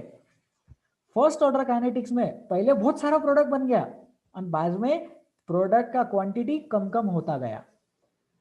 हमने पहले रिएक्टेंट के टर्म्स में सोचा, देखो रिएक्टेंट ज्यादा यूज होएगा तो प्रोडक्ट ज्यादा बनेगा, रिएक्टेंट कम यूज होएगा तो प्रोडक्ट कम बनेगा, राइट। तो रिएक्टेंट ज्यादा है यूसेज में फर्स्ट ऑर्डर में पहले, और रिएक्टेंट का यूसेज कम हो गया फर्स्ट ऑर्डर में बाद में। तो उसके अकॉर्डिंग अपन ये लॉजिक डेवलप कर सकते हैं, ठीक है। Now I want all of you to just excuse me for one moment, एक सेकंड के लिए आप प्लीज मुझे एक्सक्यूज करें, please be corrected, thank you so much.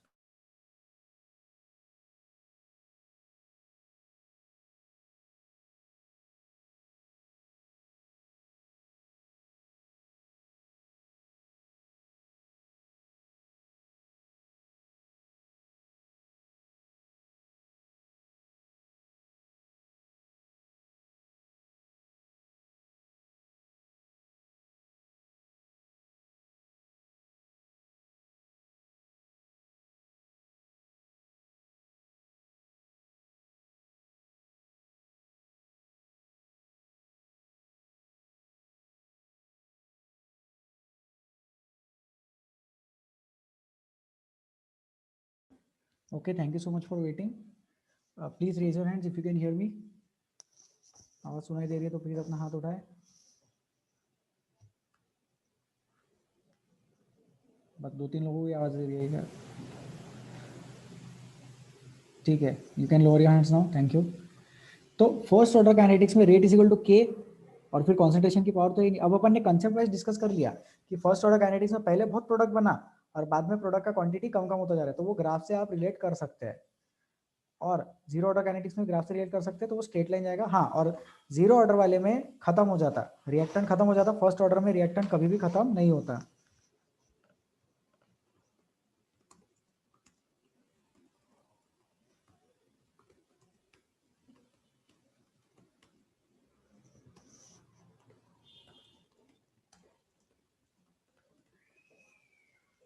Reactant is never completely utilized in first order reaction. Reactant जो है वो कभी भी पूरी तरह से खत्म नहीं होता है फर्स्ट ऑर्डर रिएक्शन के कंडीशन में, ठीक है। एंड यहाँ पे reactant is completely utilized, reactant is completely utilized, okay, ठीक है। Any doubts?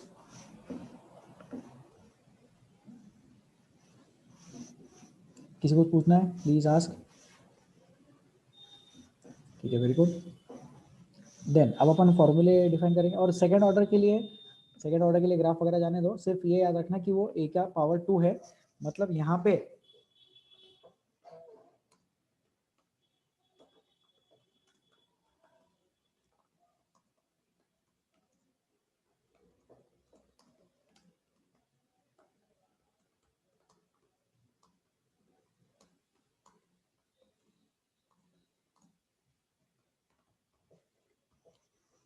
the quantity of product formation varies largely with the change in concentration because the rate is depending on order 2। Rate जो है वो second order kinetics की बात हो रही है ना, ठीक है। सर फिर ये आपने 0, 1, 2 पढ़ा है, ऐसा कोई बीच में टुकड़ों में ऑर्डर नहीं रहता क्या? बिल्कुल रहता है। 0 और 1 के बीच में 0.5 ऑर्डर भी रह सकता है, इधर 1.5 भी रह सकता है। ऑर्डर तो फ्रैक्शन में भी हो सकता है ना, molecularity can not be in fraction, order can be in fraction, but उसके फॉर्मूला वगैरह अपन डिराइव नहीं करते, ठीक है। तो एक बार बता दो, यहाँ तक किसी को कोई डाउट है क्या?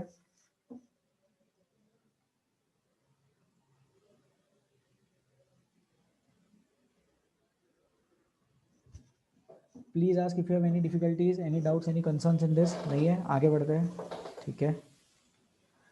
लेट अस मूव अहेड, ठीक है। फिर अब फॉर्मूला डिराइव कर लेते हैं, r इज इक्वल टू के सी की पावर 0, फिर हो गया वो k हो गया, r हो गया। r क्या रहता है? dc by dt is equal to k, फिर वो k नीचे लाना और इंटीग्रल c, तो kc is equal to t हो गया। तो कितना टाइम लगेगा? तो रेट कांस्टेंट इनटू कॉन्सेंट्रेशन कितना लगेगा?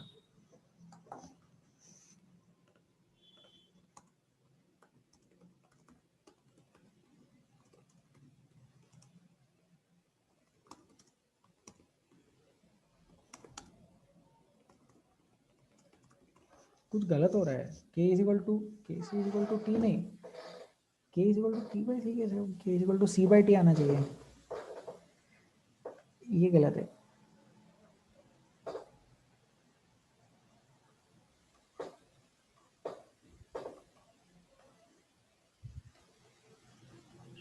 KT is equal to C। kt is equal to c, yes correct, thank you.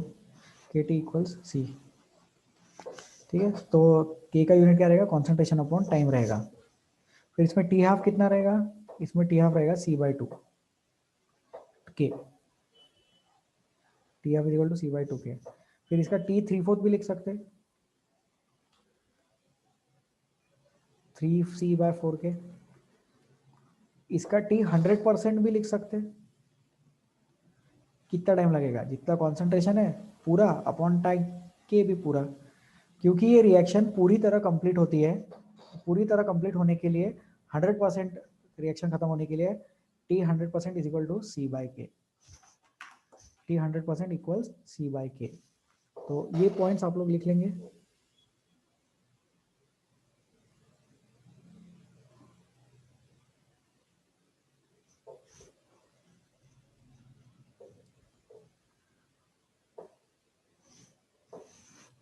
Aditi please ask, difficulty है क्या?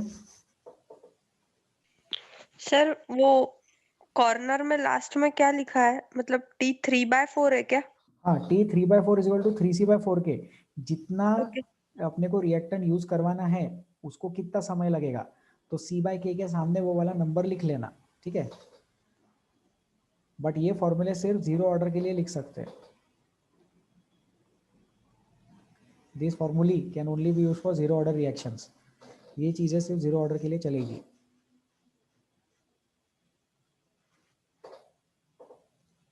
ठीक है, फिर जैसे इसको डिलीट कर सकते हैं, रुक जाते हैं एक सेकंड।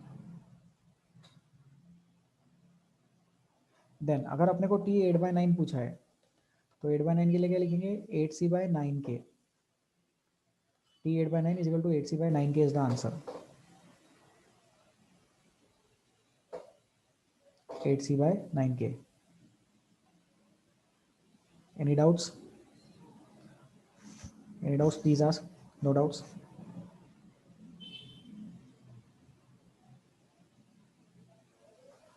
ठीक है, डिलीट दिस। अब फर्स्ट ऑर्डर देख लो। तो फर्स्ट ऑर्डर में इंटरेस्टिंग केस है, r इज इक्वल टू के ए की पावर 1। a लिखो c लिखो, एक ही बात है। फिर r की जगह लिख सकते हैं dc/dt इज इक्वल टू के ए मतलब कॉन्सेंट्रेशन। तो dc/c is equal to kt के dt। इंटीग्रल इंटीग्रल वो ln वगैरह वाला फॉर्मूला आएगा, है ना। तो k is equal to 1/t ln a0 नहीं लिखते, a/a/x लिख देते हैं। x मतलब यूटिलाइज हुआ, तो a-x is equal to remaining वाला।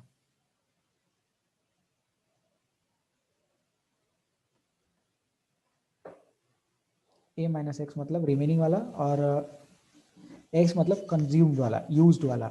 ये a और x क्या है, कॉन्सेंट्रेशन ऑफ रिएक्टेंट्स है। a and x are concentration of the reactants. k is equal to 1/t ln a/a-x। तो इसे t हाफ कितना आएगा, t हाफ आएगा ln 2/k 0.693/k।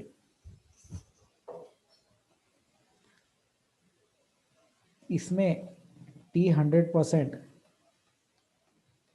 Not defined लिखना। इसमें लिखेंगे t 100% नॉट डिफाइंड। पूरी तरह से रिएक्शन कभी भी खत्म नहीं होती, पूरी तरह से रिएक्शन कभी भी कंप्लीट नहीं होती है।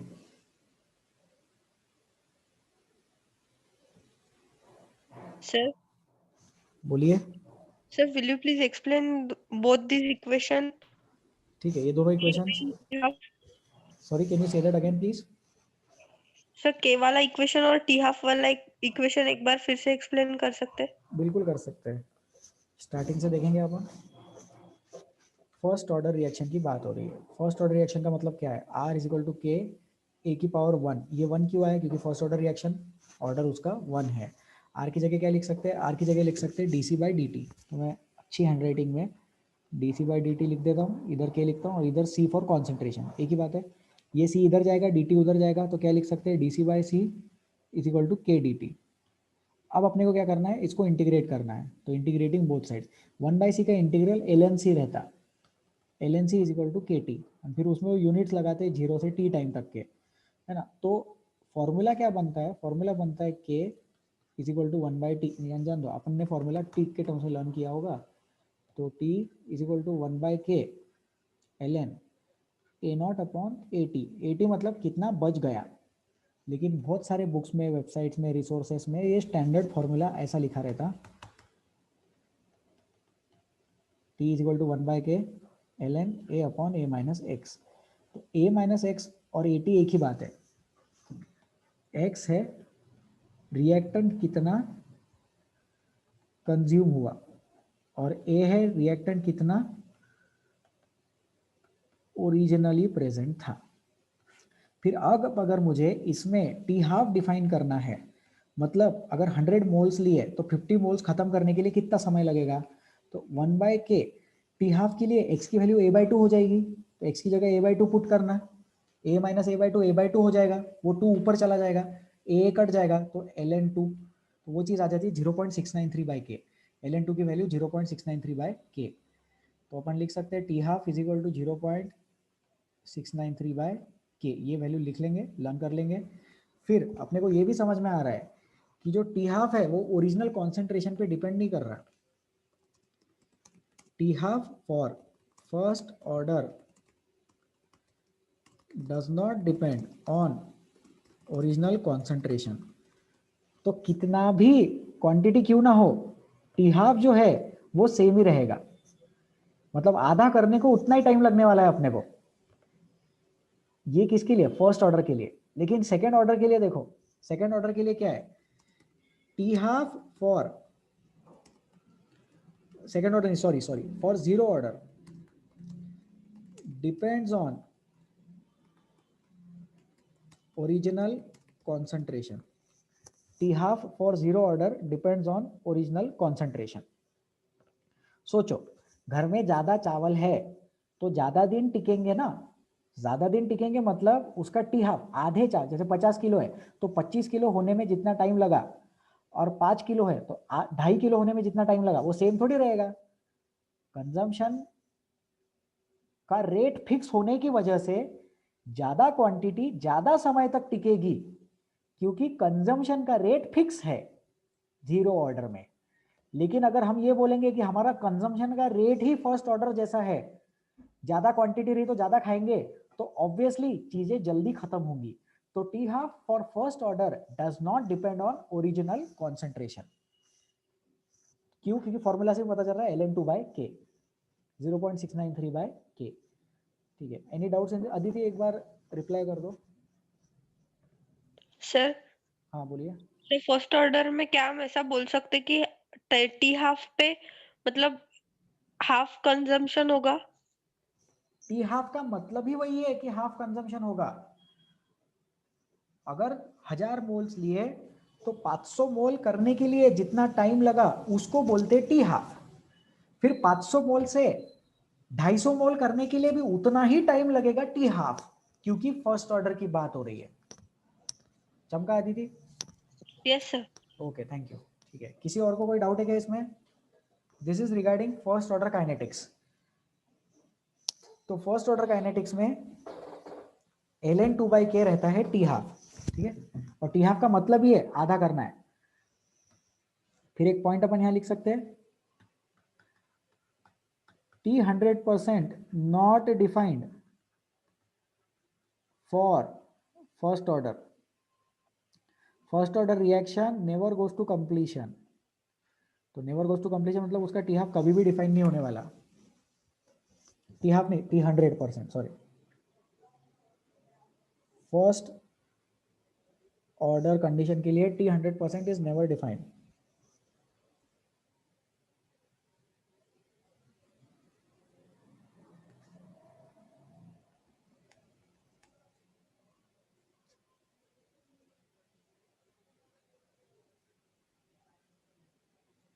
Okay, any doubts, anything to ask? किसी को पूछना है यहाँ पे?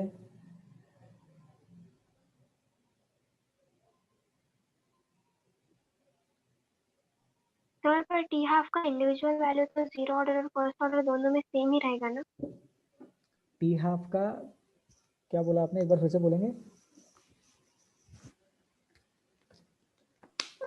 मतलब जैसे जीरो ऑर्डर में 100 kg से 50 kg होने में जो टाइम लगेगा वही टाइम 50 to 25 में नहीं लगने वाला, और फर्स्ट ऑर्डर में उसका उल्टा। हाँ वेरी गुड। 100 to 50 में जितना टाइम लगा उतना टाइम 50 to 25 में लगेगा फर्स्ट ऑर्डर में, और उतना टाइम नहीं लगेगा, सेम टाइम नहीं लगेगा जीरो ऑर्डर में। श्रेया यही बोला ना आपने? Yes sir. चलो श्रेया आप ही मुझे बताओ कि जीरो ऑर्डर की बात करते हैं, ठीक है? Okay sir. 2 घंटे में 200 किलो का 100 किलो होता, 2 घंटे में 200 किलो का 100 किलो हुआ, तो कितने देर में 100 का 50 होएगा? 1 hour. Very good, correct answer. 2 hours में आधा हुआ, तो इधर क्वांटिटी भी तो आधी हो गई, इसलिए 50 किलो 1 घंटा, ये रेट है 0 ऑर्डर का हमारे एग्जांपल में। फिर 1 घंटे में वो 50 किलो खत्म हुआ और 50 किलो बच गया, फिर और 1 घंटे में 50 किलो खत्म हो जाएगा और वो चावल खत्म हो जाएंगे। श्रेया, ये करेक्ट है? Yes sir. Very good. अब श्रेया आप ही मुझे बताओ, फर्स्ट ऑर्डर में क्या रहा होगा? 10 ग्राम के टूथपेस्ट की ट्यूब लेके एग्जांपल करके बताइए। फर्स्ट आवर में 10 ग्राम टू 5 ग्राम और सेकेंड आवर में 5 ग्राम टू 2.5 ग्राम। बहुत बढ़िया। तो 1 घंटा ब्रश करेंगे तो 5 ग्राम लगा, फिर और 1 घंटा ब्रश करेंगे तो 2.5 ग्राम हमने यूज किया, फिर और अगले 1 घंटा हम ब्रश करेंगे तो 1.25 ग्राम ही यूज करेंगे। हम उसको इकोनोमाइज करेंगे, हम धीरे धीरे यूज करेंगे क्योंकि हमें ज्यादा दिन तक टिकाना है। हमारा कंजम्पशन डिपेंड करता है कि अवेलेबल कितना है। फर्स्ट ऑर्डर हमारा कंजम्पशन डिपेंड नहीं करता कितना अवेलेबल है। 0 ऑर्डर, तो 0 order is like our basic necessities. अभी एक पर्सन के लिए आधा कटोरी चावल बनना है और घर में 2 ही कटोरी चावल है, तो 4 ही लोगों का खाना बन सकता, उसके लिए कुछ नहीं कर सकते, बेसिक नेसेसिटी है वो। हाँ, घर में एक ही टूथपेस्ट की ट्यूब है, 7 डेज हमें लग रहा है कि वो 7 दिन तक चलेगी, तो अपन उसको खींच खाच के 9 दिन 10 दिन 11 दिन भी एक्सटेंड कर लेते हैं, क्योंकि toothpaste is like consider it as a non essential thing, it is like a luxury. तो first order more towards luxury, 0 order more towards basic necessity. और जो नेसेसिटी वाली चीज रहती है, क्योंकि उसका क्वांटिटी फिक्स रहता है, तो ज्यादा क्वांटिटी है तो ज्यादा दिनों तक भी तो टिकती। लेकिन जो लग्जरी वाली आइटम रहती है, वो लग्जरी वाले आइटम ज्यादा रही तो ज्यादा ही कंज्यूम होती और जल्दी भी खत्म हो सकती, बट अगेन लग्जरी वाली चीज खत्म नहीं होती क्योंकि फर्स्ट ऑर्डर रिएक्शंस खत्म नहीं हो रही है। तो इसको अपन ऐसा रिलेट करें। सेकेंड ऑर्डर में क्या होता है? अल्ट्रा लग्जरीज की बात करते हैं। तो सेकेंड ऑर्डर में चीजें एंटायरली डिफरेंट हो गई, कॉन्सेंट्रेशन की पावर 2 से उसका यूसेज हो रहा है। 10 ग्राम अगर 1 घंटे में खत्म होता, तो उधर 100 ग्राम आधे घंटे में ही खत्म हो जाएगा। सोच सकते हैं, क्योंकि क्वांटिटी बढ़ी तो रेट उसके स्क्वायर टाइम्स बढ़ी, तो रेट बढ़ा तो टाइम कम लगा। इसके बारे में सोचना घर पे जाके शांति से लेक्चर के बाद में। देखो, एक तो रहता है क्वेश्चन सॉल्व करना, क्वेश्चन तो सॉल्व कर ही लेंगे, कौन सी बड़ी बात है। 4 क्वेश्चन रहता है, उसके नीचे 4 ऑप्शन रहते हैं, दुनिया का कितना भी डिफिकल्ट क्वेश्चन क्यों ना आ जाए, वो 4 ऑप्शन तो अपने सामने ही है। जेई के 5 क्वेश्चन न्यूमेरिकल जाने दो, बट जो बाकी के क्वेश्चन है उसके तो 4 ऑप्शन अपने सामने ही है, तो आंसर सिलेक्ट करना कोई बड़ी बात नहीं है। कंसेप्ट समझो यहाँ पे। First order is like luxuries, second order is like ultra luxuries, and 0 order is like basic necessities. तो आई होप ये चीज क्लियर हो रही है जनता को, इसको और ज्यादा टाइम इन्वेस्ट नहीं करेंगे अपन, हो गया ये। नेक्स्ट आगे बढ़, कोई डाउट है क्या किसी को? बोलिए अदिति। सर बट हम ऐसा बोल सकते हैं ना कि फर्स्ट स्टेप 0 ऑर्डर और फर्स्ट स्टेप 0 ऑर्डर, यहाँ तक सुना मैंने, उसके आगे नहीं सुना, और फर्स्ट स्टेप 0 ऑर्डर भी नहीं, ऐसा कुछ नहीं रहता। एक बार फिर से बताएंगे आपका डाउट?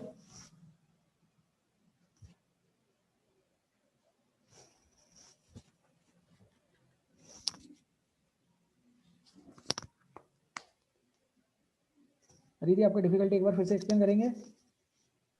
सर बोलिए। सर हम ऐसा बोल सकते हैं ना कि फर्स्ट ऑर्डर और 0 ऑर्डर की जो फर्स्ट स्टेप होगी वो सेम हो सकती। फर्स्ट ऑर्डर और 0 ऑर्डर की जो फर्स्ट स्टेप है वो सेम हो सकती। हाँ, मतलब एक्चुअली आप क्या बोलना चाह रहे हो? आप ये बोलना चाह रहे हो कि अगर पहली स्टेप हमने देखी तो हमें पता नहीं चलेगा कि फर्स्ट ऑर्डर है कि 0 ऑर्डर है, ये बोलना चाह रहे हो ना आप? Yes sir. Correct, correct point. पहली नजर में देख के नहीं पता चलता कि वो फर्स्ट ऑर्डर है कि सेकंड ऑर्डर है, दूसरी बार देखना पड़ता। अब जैसे देखो, ये 100 है, ये 100 का 50 हो गया 1 घंटे में, दूसरी है रिएक्शन, उसका भी 100 का 50 हो गया 1 घंटे में। तो इस इंफॉर्मेशन के बेसिस पे नहीं बता सकते फर्स्ट ऑर्डर सेकंड ऑर्डर। ये अगर और 1 घंटे में 25 हुआ और ये और 1 घंटे में 0 हो गया, तो ये वाला है 0 ऑर्डर और ये वाला है फर्स्ट ऑर्डर। अदिति शायद आप जो पूछ रहे हो वो यही चीज है, राइट? Yes sir. करेक्ट है। तो एक टी हाफ के बेसिस पे अपन डिसीजन नहीं ले सकते। तो टी हाफ के बाद क्या होता है? टी हाफ के बाद क्वांटिटी HALVES, क्वांटिटी जो है वो हाफ हाफ होती जाती है, क्वांटिटी हाफ्स, फिर और हाफ, फिर और हाफ, फिर और हाफ। इसीलिए first order reaction never goes to completion. तो ये भी पॉइंट अपन लिख लेंगे, पहले भी लिखा है, first order reaction never goes to completion. First order reaction completion पे नहीं जाता। Any doubts? Please ask, please ask if you have any difficulties. ठीक है, आगे बढ़े। चलो अब एक क्वेश्चन सॉल्व करेंगे अपन। मैं एक क्वेश्चन दे रहा हूँ बोर्ड पे, अच्छा क्वेश्चन है, मुझे पसंद है ये क्वेश्चन। सर आपको पसंद है, आप ही सॉल्व कर लो। ठीक है, मान लो ऐसे कि लाइक 10 आवर्स है, तो 10 आवर्स में लाइक 10 आवर्स उसका हाफ लाइफ है, चलेगा क्या? 10 आवर्स उसका हाफ लाइफ क्वेश्चन में गिवन है, ये फर्स्ट ऑर्डर रिएक्शन। हाँ, और एक चीज, अगर रिएक्शन में मेंशन नहीं किया गया क्या ऑर्डर है, तो फर्स्ट ऑर्डर लेके चलना। हालांकि मेंशन होना ही चाहिए, लेकिन कई बार गलती से अगर रिएक्शन में मेंशन नहीं है कि कौन सा ऑर्डर है, तो फर्स्ट ऑर्डर अज्यूम करके चलना, ऐसा लिखा रहता है किताबों में। तो 10 hours is the first life for first order reaction. आपको पता करना है कि रिएक्शन 90% कितने देर में खत्म होगा। तो एक में 10 आवर्स नहीं लेते अपन, इसको 6.9 लेंगे। 6.9, हाँ ठीक है, 6.9 hours is the half life for reaction. तो आपको पता करना है 90% रिएक्शन खत्म करने को कितना टाइम लगेगा, 99 को कितना टाइम लगेगा, 99.9 को 9 को कितना लगेगा, 99.99 को कितना लगेगा। देखने में बड़ा क्वेश्चन लग रहा है, लेकिन जल्दी हो जाएगा एक बार क्वेश्चन सॉल्व करना स्टार्ट करेंगे तो। Please try.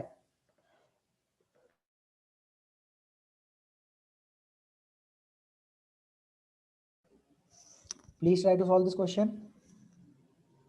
6.9 hours is the half life.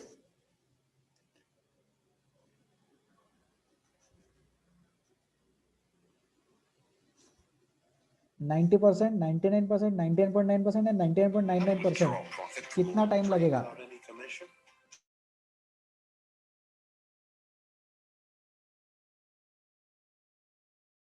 Sorry for the interruption.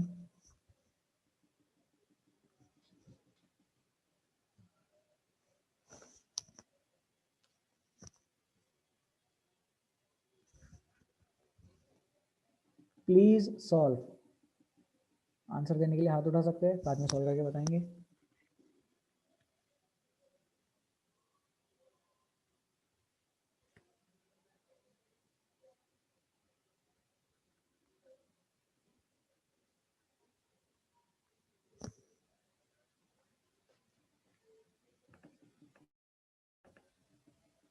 Ninety percent, 99%, 99.9%, 99.99%।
चलो डिस्कस करें क्या?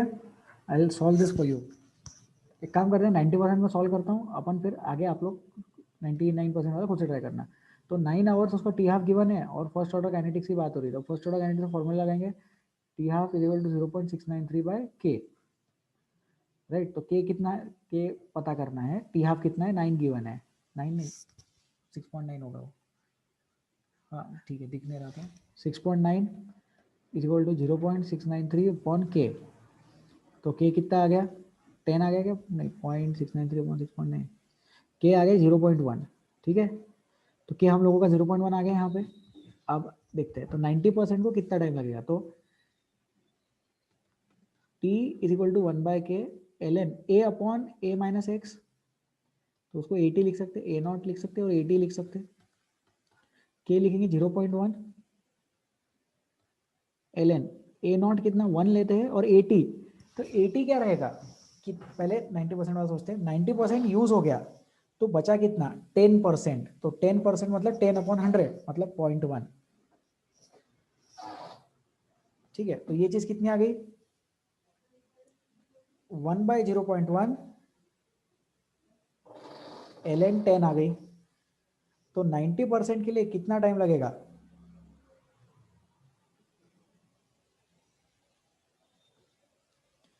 ln 10 अपॉन 0.1 इतना टाइम लगेगा। वो ln 10 की वैल्यू आप लोग पुट करके सॉल्व करके देख सकते हैं, लाइक 2 इंटू 5 रहेगा, ln 10 2.3 रहता है, ln 10 इज 2.303 अपॉन 0.1, तो 2.3 तो 23 आ गया, ये लगभग 23 घंटे लगेंगे।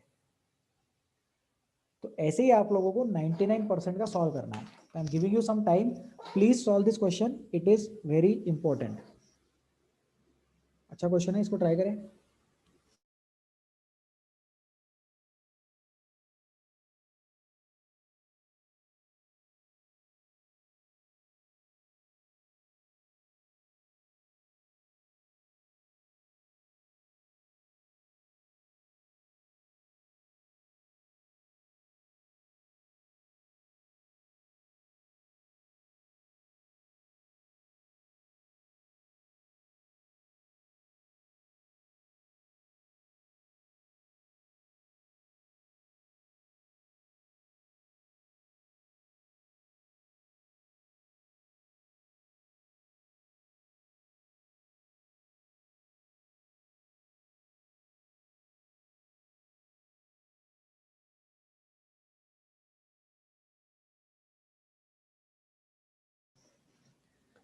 सेकंड क्वेश्चन किसी का आंसर आया 99%, ठीक है, सॉल्व करके बताते हैं।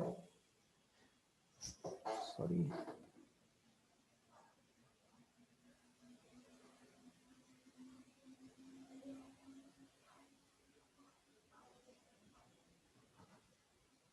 अदिति आंसर आया क्या सर 0.46 समथिंग आ रहा है।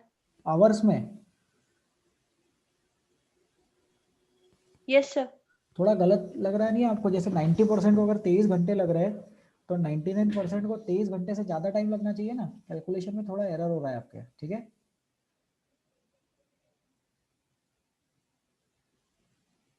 कमेंट करो। Yes sir. ठीक है, 99% का देखते हैं तो ln इधर 1 लिखेंगे और इधर बचा कितना, इधर बचा 0.01। जैसे यहाँ देखो, यहाँ 0.1 बचा था ना, तो इधर अपन कितना लिखेंगे 0.01, 1 बाई के की वैल्यू 0.1 है, और इधर कितना लिखेंगे, इधर लिखेंगे ln 100। तो ये कितना आ गया 2 इंटू 23 आ जाएगा, तो 46 आवर्स आ जाएगा। तो अदिति 0.46 नहीं 46 आवर्स लगेंगे। तो सोचो 90% काम के लिए 23 घंटे लगे, लेकिन उसके बाद के सिर्फ 9% के लिए उतना ही टाइम फिर से देना पड़ा। फिर जब 99.9 की बात करेंगे तो उसको और टाइम लगेगा, 99.99 को और टाइम लगेगा। आगे चल के काम देखो कितना कम हुआ, 90% वाला मतलब पूरे काम का 90% हो गया, 23 घंटे लगे, लेकिन बाद के 9% के लिए 23 आवर्स लगे। उसके बाद के 0.9% के लिए उतना टाइम लगेगा, 23 इंटू 3 करना पड़ेगा वहां पे, क्योंकि वो 1000 आ जाएगा ln 1000, तो 3 टाइम्स ln 10 हो जाएगा। तो सोचो इस चीज को, जब हम परफेक्शन की तरफ जाते हैं तो आखिरी में बहुत मेहनत करनी पड़ती है। ऐसे ही हमारे मार्क्स के साथ होता है, कम मार्क्स पे बहुत रैंक आ जाती है, लाइक 1 मार्क 2 मार्क के बीच में बहुत सारे स्टूडेंट्स रहते हैं, लेकिन जैसे जैसे टॉपर की तरफ जाते हैं अपन, वैसे वैसे 4-4 मार्क के डिफरेंस में भी 5-5 6-6 ही बच्चे रहेंगे। तो कंसेप्ट समझे कि रिएक्शन जब स्टार्ट हुई और 90% तो जल्दी से हो गई, लेकिन जो काम के फिनिशिंग को टाइम लगता है वो टाइम बहुत लगता है। ये हमें फर्स्ट ऑर्डर काइनेटिक्स से सीखने को मिल रहा है। तो यही चीज आप लोगों की पढ़ाई में भी फिलोसॉफी यूज करना, टॉपिक स्टडी करना इजी रहता है, लेकिन उसको पॉलिश करना, उस लेवल तक ले जाना बहुत मेहनत लगती है। तो आगे मेहनत करना है, अभी अपने पास टाइम है क्योंकि अपन सब लोग अभी 12th क्लास में है, ठीक है। तो यही वो टाइम है जब आप लोगों को मेहनत करनी है। इस क्वेश्चन में किसी को कोई डाउट, एनी एक्चुअली डिफिकल्टीज? 46 ही आया है। 46 आया आपका, वेरी गुड। अब आप इसके बाद क्लास के बाद में 99.9 वाला ट्राई करना, 99.99 वाला भी ट्राई करेंगे, तो वो एक एक टाइम से मल्टीप्लाई होता जाएगा। तो 23, 46, फिर 23 इंटू 3 हो जाएगा, 23 इंटू 4 हो जाएगा। उससे अपन समझे, और जो लाइफ ऑफ फिलोसॉफी मैंने बताया वो चीज़ अपन ध्यान में रखे, केमिस्ट्री से भी प्रूव हो रहा है, ठीक है। आगे बढ़ते हैं। इसका नेक्स्ट आर्टिकल है अरेनियस थ्योरी।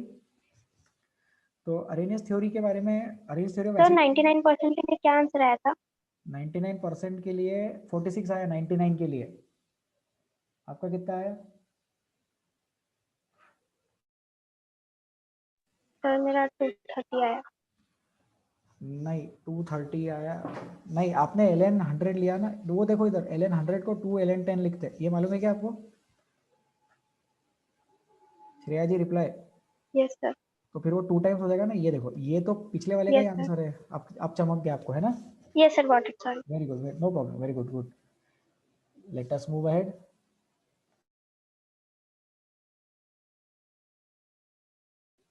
आगे बढ़ते हैं, ठीक है। अब वो अरेनियस थ्योरी वाला कंसेप्ट देखना है। तो जो के रहता है, रिएक्शन का rate, k rate constant, rate नहीं, रिएक्शन का रेट कांस्टेंट, वो खुद कलर अच्छा, k is equal to a into e to the power minus E A by R T.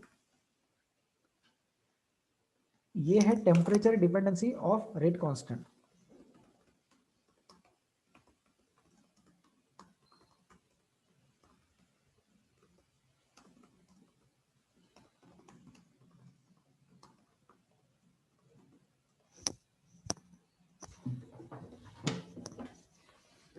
This is temperature dependency of rate constant and also indirectly of rate of reaction as well.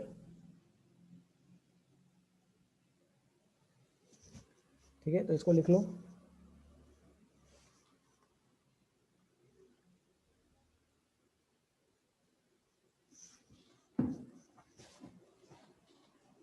तो इसका एक statement भी है, for every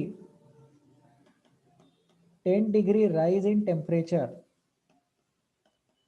for every 10 degree rise in temperature,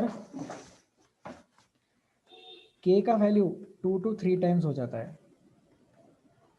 The value of k becomes 2 to 3 times. For every 10 degree rise in temperature, the value of k becomes 10 to 15 है वो, 2 to 3 times, more or less एक ही बात है, ठीक है। Any doubts in this?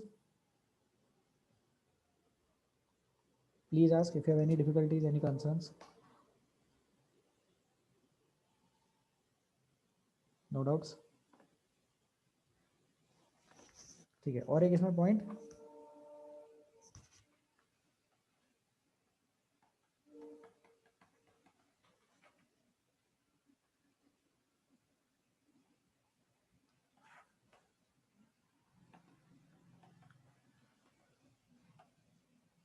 collision frequency, orientation barrier and energy barrier. अभी अपन ने जो सरफेस केमिस्ट्री में डिस्कस किया था, मॉलिक्यूल्स का ओरिएंटेशन बराबर रहना चाहिए तभी कोलाइड करेंगे, और मॉलिक्यूल्स के पास उतनी एनर्जी भी रहनी चाहिए तभी कोलाइड करेंगे, तभी उसके कोलिजन सक्सेसफुल होंगे।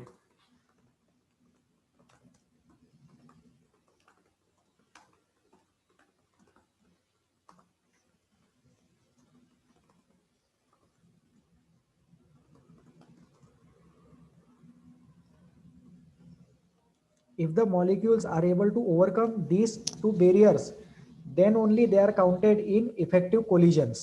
अगर molecules overcome कर सकते हैं ये दो barriers को, तभी उसको इफेक्टिव कोलिजन में काउंट करेंगे। तो उसको कोलिजन फ्रीक्वेंसी से अपन रिलेट करते हैं। तो कोलिजन्स तो बहुत सारे हो रहे हैं, लेकिन उसमें से कितने कोलिजन्स हमारे काम के हैं, तो वो चीज orientation barrier and energy barrier से पता चलती है।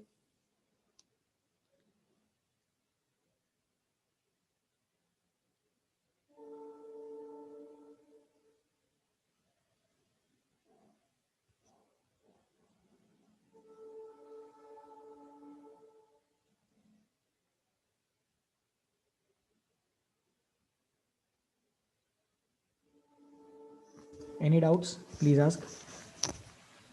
ठीक है, नो डाउट्स, ओके। तो केमिकल काइनेटिक्स में मेरे पास इतना ही कंटेंट है डिस्कस करने के लिए। We can move to the next part now, electrochemistry. ठीक है, अब please give me one moment, okay, just give me one moment. Sir बोलिए। Sir second order kinetics syllabus में है ना हमारे?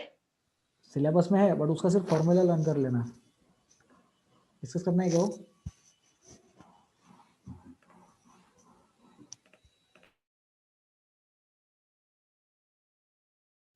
यस सर, शॉर्ट में एक्सप्लेन कर देंगे।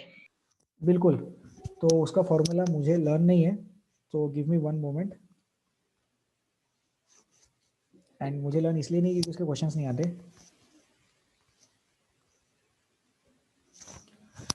तो दो टाइप का सेकंड ऑर्डर, हाँ जितना मुझे आता है उतना तो मैं पढ़ा दूँ पहले।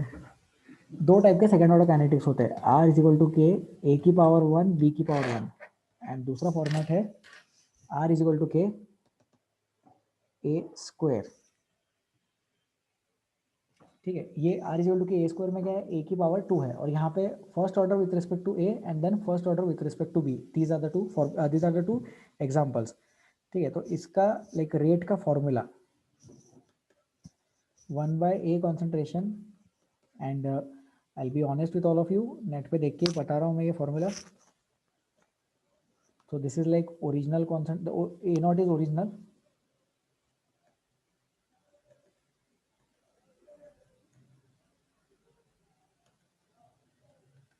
and this is at a particular time t, तो यहाँ t लिख सकते हैं। जाहिर सी बात है टाइम t पे कॉन्सेंट्रेशन कम हो रहा होगा, तो A नॉट हमेशा ज़्यादा रहता, A not is greater then AT।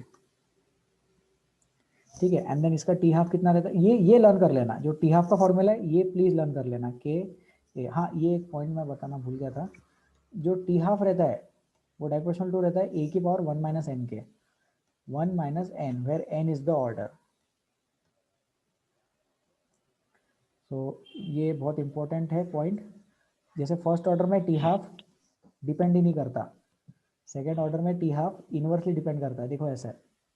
And first order में जीरो ऑर्डर में टी हाफ डायरेक्टली डिपेंड करता है। तो क्वांटिटी ज़्यादा, कहाँ लिखूँ, इधर राइट साइड में ऊपर लिख रहा हूँ, ध्यान देंगे।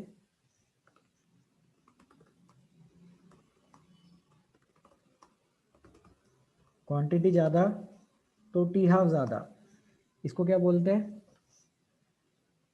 Zero order. क्वांटिटी पे टी हाफ डिपेंड नहीं करता, इसको क्या बोलते हैं, फर्स्ट ऑर्डर। एंड क्वांटिटी ज़्यादा तो टी हाफ कम, इनवर्स हो गया ना, तो इसको बोलते हैं सेकेंड ऑर्डर। तो ये पॉइंट आपको लिखना है,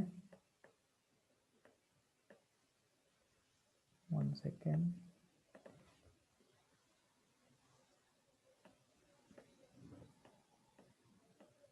ठीक है, वो पॉइंट लिख लो जो रेड कलर में लिखा है।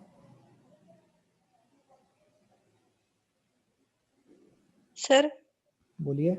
Sir here capital A also denoting concentration ना? Yes, capital A, anything in square bracket always denotes concentration. ठीक है, yes sir. Good. And then ये वाली जो कंडीशन है, ये वाली कंडीशन का फॉर्मूला देख लो,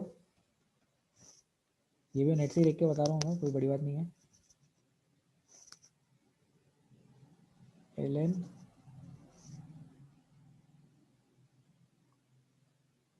one second please, a by b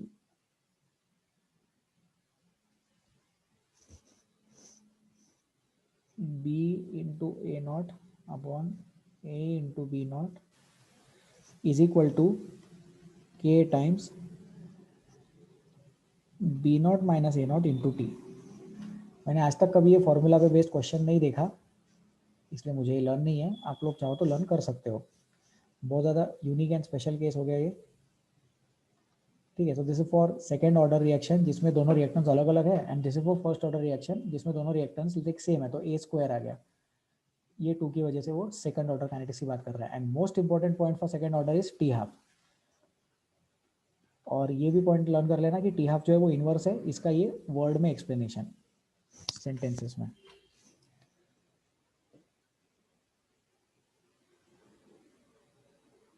ठीक है, एनी डाउट्स?